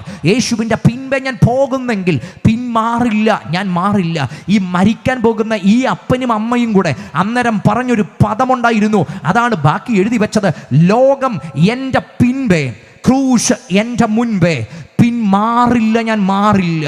The world behind me, the cross before me, we will never turn back, we will never turn back. അവർ പറഞ്ഞു, ക്രൂശ് ഞങ്ങളുടെ മുൻപിലുണ്ട്, ലോകം ഞങ്ങളുടെ പിൻപിലുണ്ട്, ഇനി എന്തൊക്കെ സംഭവിച്ചാലും ഞങ്ങൾ പിന്മാറത്തില്ല. ഇവരിത് പാടിക്കൊണ്ടിരിക്കുന്ന സമയത്ത് തന്നെ ഇവർക്ക് നേരെ വിഷയമ്പ് തെടുത്തു. ഇവർ 2 പേരും അവിടെ പിടഞ്ഞു വീണ് മരിച്ചു. പക്ഷേ ഈ 4 ബോഡി അവിടെ കിടക്കുമ്പോൾ ഗ്രാമത്തിൻ്റെ മൂപ്പൻ്റെ മനസ്സിനകത്തൊരു ചോദ്യം വന്നു, ഇത്രയും കാലം ഞങ്ങളുടെ കൂടെ ജീവിച്ചവർ, ഇത്രയും കാലം ഞങ്ങൾ ചെയ്ത പ്രവൃത്തികൾക്ക് കൂടെ നിന്നവർ, ഇവർ ഒറ്റ നിമിഷം ഇത്രയും ധൈര്യത്തോടെ ഈ മരണം വരിക്കുന്നെങ്കിൽ ഇവർ വിശ്വസിച്ചതിനകത്തൊരു സത്യമുണ്ട്. നിങ്ങൾക്കറിയുമോ, ഈ 4 പേരുടെ ബോഡിയുടെ മുമ്പിൽ ചെന്ന് ഗ്രാമത്തിൻ്റെ ഗോത്രത്തിൻ്റെ മൂപ്പൻ മുട്ടുമടക്കിയിട്ട് പറഞ്ഞു, ഇനി ഞങ്ങൾ ആയുധമെടുക്കത്തില്ല, ഇനി ഞങ്ങൾ മനുഷ്യനെ കൊല്ലത്തില്ല, ഇനി ജീവിക്കുന്നെങ്കിൽ ഇവർ വിശ്വസിച്ച യേശുവിന് വേണ്ടി ഞങ്ങൾ ജീവിക്കും. കൂകി സമുദായത്തിനകത്ത് 99% ക്രിസ്ത്യാനികളായതിൻ്റെ തുടക്കം ഈ 4 പേരുടെ മരണത്തിനകത്ത്. 4 പേർ രക്തസാക്ഷികളായി തീർന്നപ്പോൾ ഒരു സമൂഹത്തെ മുഴുവൻ നേടിയിട്ടാണ് അവരവിടെ മരിച്ചു വീണത്. ഞാൻ എന്തിനാ പറഞ്ഞതെന്നറിയുമോ, മരണത്തിൻ്റെയും വാളിൻ്റെയും മുമ്പിൽ വെച്ചിട്ട് അവർ പറഞ്ഞത്, ക്രിസ്തുവിൻ്റെ സ്നേഹത്തിൽ നിന്ന് ഞങ്ങൾക്ക് പിന്മാറാൻ കഴിയത്തില്ല. ഇന്ന് രാത്രി ദേശത്തോട് പറയാൻ ഞങ്ങൾക്കൊരു മെസ്സേജ് ഉണ്ട്, ഇനി ഇവിടെ എന്തൊക്കെ തേർവാഴ്ചകൾ നടത്തിയാലും, ഞങ്ങളുടെ കഴുത്തറത്തിട്ടാലും, അവസാന ശ്വാസം വരെയും, ഈ കണ്ടനാളത്തിൽ ശബ്ദമുള്ള കാലം വരെയും ഞങ്ങൾ ഒരു കാര്യം അഭിമാനത്തോടെ വിളിച്ചു പറയും, മേലിൽ ആകാശത്തിലെങ്കിലും താഴെ ഭൂമിയിലെങ്കിലും മാനവകുലത്തെ രക്ഷിക്കാൻ കഴിയുന്ന ഒരു നാമമുണ്ടെങ്കിൽ ആ നാമം യേശുവിൻ്റെ നാമമാ. ഇന്ന് രാത്രി ആ നാമത്തിൻ്റെ ശക്തി അനുഭവിക്കുന്നവർ ഈ ഗ്രൗണ്ടിനകത്ത് ഇരിപ്പുണ്ടെങ്കിൽ ദേശം കേൾക്കിയ കരമൊന്നടിച്ച് ഇന്ന് രാത്രി ദൈവത്തിന് നന്ദി പറഞ്ഞിട്ട് പറ, മേലിൽ ആകാശത്തിലെങ്കിലും താഴെ ഭൂമിയിലെങ്കിലും മനുഷ്യനെ രക്ഷിക്കുന്ന ഏകനാമം. ഹല്ലേലൂയ. യേശുവിനെ മാത്രമേ മനുഷ്യനെ രക്ഷിക്കാൻ കഴിയത്തുള്ളൂ. രണ്ട് കാര്യം ഞാൻ പറഞ്ഞു. ഒന്ന്, എല്ലാവരുടെ മേലുമുള്ള ദൈവത്തിൻ്റെ സ്നേഹമുണ്ട്, എല്ലാവർക്കും വേണ്ടിയുള്ള ദൈവത്തിൻ്റെ പ്രവൃത്തിയുണ്ട്. രണ്ട്, തന്നെ സ്നേഹിക്കുന്നവർക്ക് വേണ്ടിയുള്ള ദൈവത്തിൻ്റെ പ്രവൃത്തിയുണ്ട്. ഇനി ആ പ്രവൃത്തി എന്താണെന്നും കൂടെ പറഞ്ഞിട്ട് അങ്ങ് പ്രാർത്ഥിക്കാൻ പോവുക. എന്താണ് ആ പ്രവൃത്തി? ദൈവത്തെ സ്നേഹിക്കുന്നവർക്ക്, നിർണയപ്രകാരം വിളിക്കപ്പെട്ടവർക്ക് സകലതും നന്മയ്ക്ക് വേണ്ടി കൂടി വ്യാപരിക്കുന്നു. എൻ്റെ പ്രിയരെ, ഇവിടെ നിന്ന് പ്രസംഗിക്കുന്ന ഞാനും ഇവിടെ നിന്ന് കേൾക്കുന്ന ഈ സഹോദരങ്ങളോട് നിങ്ങൾ ചോദിക്കണം, ഞങ്ങളുടെ ജീവിതത്തിൽ സംഭവിക്കുന്നത് എല്ലാം പോസിറ്റീവാണോ? ഞങ്ങൾ പറയും അല്ല, എല്ലാം പോസിറ്റീവ് ഒന്നുമല്ല. എല്ലാം ഞങ്ങൾ പ്രതീക്ഷിച്ച പോലാണോ? ഒരിക്കലുമല്ല. ഞങ്ങൾ പ്രതീക്ഷിച്ചതും പ്രതീക്ഷിക്കാത്തതുമായ ഒത്തിരി കാര്യങ്ങൾ ഞങ്ങളുടെ ജീവിതത്തിന് മേലെ എപ്പോഴും നടക്കാറുണ്ട്. ഞങ്ങൾ ആഗ്രഹിച്ചതെല്ലാം ഒന്നും ഞങ്ങൾക്ക് കിട്ടിയിട്ടില്ല. ഞങ്ങൾ പ്രതീക്ഷിച്ചതുപോലെ ഒന്നും ലൈഫിനകത്ത് നടന്നിട്ടില്ല. ഒറ്റ നിമിഷം കൂടി ലൈഫൊക്കെ തകിടം മറിഞ്ഞു പോയിട്ടുണ്ട്. പക്ഷേ എന്തുകൊണ്ട് എന്നിട്ടും അതിൻ്റെ നടുവിൽ നിൽക്കുന്നത്? ഒറ്റ കാര്യമുള്ളൂ, ഞങ്ങൾ അറിഞ്ഞ കർത്താവ് അതിൻ്റെ നടുവിലും അത് ഞങ്ങൾക്ക് നന്മയ്ക്കാക്കി തീർത്തൊരു ദൈവമാണ്, നന്മയ്ക്കാക്കി തീർത്ത ദൈവമാണ്. ഇത് എല്ലാവർക്കും വേണ്ടിയുള്ള പ്രവൃത്തിയല്ല, ഇത് തന്നെ സ്നേഹിക്കുന്നവർക്ക് വേണ്ടിയുള്ള പ്രവൃത്തിയാണ്. അതാ ഞാൻ പറയുന്നത്, ജീവിതത്തിൻ്റെ പ്രതിസന്ധികളുടെ നടുവിലും ജീവിതത്തിൻ്റെ കഠിന വേദനകളുടെ നടുവിലും ആ വേദന കാഴ്ചകൾ എല്ലാവരുടെയും പോലെയല്ല ഞങ്ങൾ കാണുന്നത്. ആ കാഴ്ചയുടെ നടുവിൽ ഞങ്ങൾ കാണുന്നതിനൊരു വ്യത്യാസമുണ്ട്. ഞങ്ങൾ ആ കാഴ്ചയുടെ വലിപ്പമല്ല, ആ കഷ്ടതയുടെ വലിപ്പമല്ല, അതിൻ്റെ നടുവിൽ ഞങ്ങൾ അനുഭവിച്ചൊരു കർത്താവിൻ്റെ വലിപ്പമുണ്ട്, ആ ദൈവ സ്നേഹത്തിൻ്റെ വലിപ്പമുണ്ട്. ഞങ്ങളുടെ ലൈഫിനെ കീഴടക്കി ഞങ്ങളുടെ ജീവിതത്തിനകത്തെ ഏത് സാഹചര്യങ്ങളെയും നന്മയ്ക്കാക്കി തീർക്കുന്ന ഒരു ദൈവ സാന്നിധ്യം ഉണ്ടെന്ന് ഇന്ന് രാത്രി ഞാൻ വിളംബരം ചെയ്യുമ്പോൾ അതെൻ്റെ ലൈഫിനകത്ത് സംഭവിച്ചതാണെന്ന് ഉറപ്പുള്ളവർ ഈ ഗ്രൗണ്ടിനകത്തുണ്ടെങ്കിൽ പറയണം, എൻ്റെ ലൈഫിനകത്ത് സംഭവിച്ചത് മുഴുവൻ നന്മയ്ക്കാക്കി തീർത്ത ദൈവമുണ്ട്. അപ്പം ചോദിക്കുക, സംഭവിച്ചതൊക്കെ നന്മയാണോ? വർത്തമാനകാലത്ത് നോക്കിയാൽ പലതും നന്മയല്ല. കാരണം നമുക്കതിൻ്റെ ഭാവി അറിയില്ല. വർത്തമാനകാലത്തിൻ്റെ ചങ്കിന് നേരെ വന്നതാ ഇത് പലതും. എന്തിനെന്ന ചോദ്യം ഒട്ടനവധി മനസ്സിനകത്തൊക്കെ ഉയർന്നു വന്നതാ. വൈ എന്ന ചോദ്യം ഉയരാത്ത ഒറ്റ മനുഷ്യനും ഈ ഭൂമിയിലില്ല. എന്തിനെന്ന ചോദ്യം ഉയരാത്ത ഒറ്റ മനുഷ്യനും ഈ ഭൂമിയിലില്ല. പക്ഷെ ദൈവത്തെ സ്നേഹിക്കുന്നവർക്കൊരു പ്രത്യേകത, ഒരു കാലഘട്ടത്തിനകത്തേക്ക് വൈ എന്ന ചോദ്യം ഉയർന്നാലും അതിനപ്പുറത്ത് പെട്ടെന്ന് അവർ ലൈഫിനകത്ത് തിരിച്ചു വന്നിട്ട് അവർ ഒരു റിയലൈസേഷനകത്ത് വരും, ഈ സംഭവിച്ചതൊന്നും തിന്മയ്ക്കല്ല. കാരണം എൻ്റെ ദൈവം ഗതിഭേദത്താലുള്ള ആച്ഛാദനമില്ലാത്ത, സാഹചര്യങ്ങളിൽ മാറാത്തൊരു ദൈവത്തെയാണ് സേവിക്കുന്നതെങ്കിൽ എൻ്റെ കണ്ണിന് ഞാൻ ഇന്നത്തെ വർത്തമാനകാലത്തിലേക്ക് നോക്കുമ്പം തിന്മയെന്ന് തോന്നിയത് പലതും നാളെയുടെ നീളകളിൽ നന്മയ്ക്കാക്കി തീർക്കാൻ കഴിയുന്ന ഒരു ദൈവത്തെയാണ് സേവിക്കുന്നതെങ്കിൽ വർത്തമാനകാലത്തിൽ എനിക്കറിയാത്ത പലതും നന്മയ്ക്കാക്കി തീർക്കുന്ന ഒരു ദൈവത്തിൻ്റെ കരമുണ്ടെന്ന് അനുഭവിച്ചിട്ടുള്ളവർ ഈ ഗ്രൗണ്ടിനകത്തുണ്ടെങ്കിൽ നിങ്ങൾ മാത്രം ദൈവത്തിന് നന്ദി കൊടുത്തിട്ട് പറ, ഇത് ദൈവത്തെ സ്നേഹിക്കുന്നവർക്ക്, നിർണയപ്രകാരം വിളിക്കപ്പെട്ടവർക്കുള്ള ദൈവത്തിന്റെ പ്രത്യേക ഇടപെടലാണ്. ഞാൻ അതിനകത്ത് ഒന്ന് രണ്ട് പദം, ശരിക്കും അതിനകത്തൊരു പദമുണ്ട്, നിർണയപ്രകാരം വിളിക്കപ്പെട്ടവർക്ക്, മുൻനിർണയപ്രകാരം വിളിക്കപ്പെട്ടവർക്ക്. എന്നെ പറയുന്നത് നമ്മുടെ ലൈഫിനകത്ത് സംഭവിച്ചത് മുഴുവൻ, അല്ല ഇനി സംഭവിക്കാൻ പോകുന്നത് മുഴുവൻ, ദൈവത്തെ സ്നേഹിക്കുന്നവരുടെ ലൈഫിൽ സംഭവിക്കാൻ പോകുന്നത് മുഴുവൻ ദൈവത്തിൻ്റെ മുൻനിർണയത്തിനകത്തുള്ള കാര്യമാണ്. ദൈവത്തിൻ്റെ മുൻനിർണയത്തിനകത്തുള്ള കാര്യമാണ്. ദൈവത്തിൻ്റെ മുൻനിർണയത്തിനകത്ത് എൻ്റെ ലൈഫിനകത്ത് എന്തെങ്കിലും ഒന്ന് നടന്നാൽ ആ മുൻനിർണയിച്ചവന് തന്നെ അതിൻ്റെ ഉത്തരവാദിത്തം. ലൈഫിനകത്ത് ഞങ്ങളൊന്നും വീണു പോകാഞ്ഞതിൻ്റെ, തകർന്നു പോകാഞ്ഞതിൻ്റെ, പ്രതിസന്ധികൾ കുന്നോളം വന്നിട്ടും അതിനകത്ത് ഇട്ട് മൂടുമെന്ന് ലോകം പറഞ്ഞപ്പം അതിനകത്ത് വീഴാഞ്ഞതിന് ഒരൊറ്റ കാരണമേ ഉള്ളൂ, ഞങ്ങൾ വിശ്വസിച്ചവൻ്റെ കരം അതിനകത്ത് ഇറങ്ങി വന്നു. ഉത്തരവാദിത്വം ദൈവത്തിൻ്റെ കരങ്ങളായിരുന്നു. ഞങ്ങളുടെ ലൈഫിൻ്റെ ഉത്തരവാദിത്വം ദൈവത്തിൻ്റെ കരങ്ങളായിരുന്നു. വീണുവെന്ന് ലോകം പറഞ്ഞു. കാരണം അങ്ങനെ ഒരു സാഹചര്യത്തിനകത്ത് വീണവരെ മാത്രമേ ലോകം കണ്ടിട്ടുള്ളൂ. പക്ഷെ വീഴാതിരുന്നതിനൊരൊറ്റ കാരണമേ ഉള്ളൂ, എല്ലാവരുടെയും ലൈഫിൽ ഇടപെട്ടതുപോലെ അല്ല ഞങ്ങളുടെ ലൈഫിനകത്ത് ദൈവം ഇടപെട്ടത്, ദൈവ സ്നേഹം ഇടപെട്ടത്. ചില ലൈഫിനകത്ത് അവസാനിച്ചെന്ന് ചിന്തിച്ചതിനെ തിരിക്കാൻ കഴിയുന്ന ഒരു ദൈവസാന്നിധ്യം ഞങ്ങളുടെ ലൈഫിനകത്ത് ഇറങ്ങി വന്നു. ഇന്ന് രാത്രി അങ്ങനെ ജീവിതത്തിൻ്റെ ചില വല്ലാത്ത വഴികൾക്കകത്ത് എല്ലാം അവസാനിച്ചെന്ന് ചിന്തിച്ച ചിലരെ നോക്കി ഇന്ന് രാത്രി ഞാൻ ആത്മാവിൽ പറയുന്നു, നിങ്ങളുടെ ലൈഫിനെ തിരിക്കാൻ കഴിയുന്ന ഒരു ദൈവത്തിൻ്റെ സ്നേഹമുണ്ട്. നിങ്ങളുടെ ലൈഫിനെ തിരിക്കാൻ കഴിയുന്ന ഒരു ദൈവത്തിൻ്റെ സ്നേഹമുണ്ട്. വർത്തമാനകാലത്തിൽ ഇത് എന്തെന്ന ചോദ്യം നിങ്ങളുടെ മനസ്സിനകത്ത് പെരുകി വരുന്നെങ്കിൽ ഒരു കാര്യം ഞാൻ ഉറപ്പോടെ പറയാം, ഇതും നന്മയ്ക്കാക്കി തീർക്കാൻ കഴിയുന്ന ഒരു ദൈവശക്തി വ്യാപരിക്കുന്നുണ്ട്. അത് അനുഭവിക്കുന്നവർ ഈ ഗ്രൗണ്ടിനകത്ത് ഇരിപ്പുണ്ടെങ്കിൽ നിങ്ങൾ ഒരുമിച്ച് വായിക തുറന്ന് ഇന്ന് രാത്രി കർത്താവിന് നന്ദി പറഞ്ഞു തുടങ്ങ്. ദൈവം നന്മയ്ക്കാക്കി മാറ്റുന്ന ദൈവമാണ്. തന്നെ സ്നേഹിക്കുന്നവർക്ക്, നിർണയപ്രകാരം വിളിക്കപ്പെട്ടവർക്ക് സകലതും നന്മയ്ക്കാക്കി തീർക്കുന്ന ദൈവത്തിന്റെ കരം ഇന്ന് രാത്രി ഗ്രൗണ്ടിൽ ഈ ദേശത്ത് വ്യാപരിക്കുകയാണ്. ചില തിന്മയെന്ന് തോന്നിയത്, ചില തകർച്ചയെന്ന് തോന്നിയത്, ചില അസ്തമനമെന്ന് തോന്നിയത്, ഇത് എന്തുകൊണ്ട് വന്നു, ഇത് എന്തുകൊണ്ട് സംഭവിച്ചു, ഈ ആകസ്മികമായി വന്നത് എന്തുകൊണ്ട്, ഇത് നിങ്ങളുടെ ഒരു ചോദ്യമാണെങ്കിൽ ഇന്ന് രാത്രി ഞാൻ പറയും, ഇത് നന്മയ്ക്ക് വേണ്ടിയാ. ഇത് ദൈവത്താൽ സംഭവിക്കപ്പെട്ടത്. ഇത് ദൈവത്തിന്റെ അനുവാദത്തോടുകൂടെയുള്ളതാ. ദൈവത്തെ സ്നേഹിക്കുന്നവർക്കും ദൈവത്താൽ സ്നേഹിക്കപ്പെട്ടവർക്കും സകലവും നന്മയ്ക്കായി കൂടി വ്യാപരിക്കും. ദൈവം നന്മ ചെയ്യുമോ? ദൈവം നന്മയ്ക്കാക്കി തീർക്കുമോ? എൻ്റെ കണ്ണിൽ ഇന്നത്തെ റിയാലിറ്റി അതിനെനിക്ക് അനുവാദം തരുന്നില്ലെങ്കിൽ നിങ്ങൾ ശാന്തമായി ദൈവത്തിന് മുമ്പിലിരുന്നാൽ നിങ്ങൾ ആ റിയാലിറ്റിയുടെ നന്മ കാണും. നിങ്ങൾ ആ സാഹചര്യങ്ങളുടെ നന്മ കാണും. അത് നന്മയായിട്ടല്ല, ദൈവം അത് നിങ്ങൾക്കായി നന്മയാക്കി തീർത്തതാ. അത് ലോകം കാണുന്ന അതിൻ്റെ ഈ എഫക്റ്റ് നന്മയല്ല, പക്ഷെ നിങ്ങളതിനെ കണ്ടത് നന്മയായിട്ടാണ്.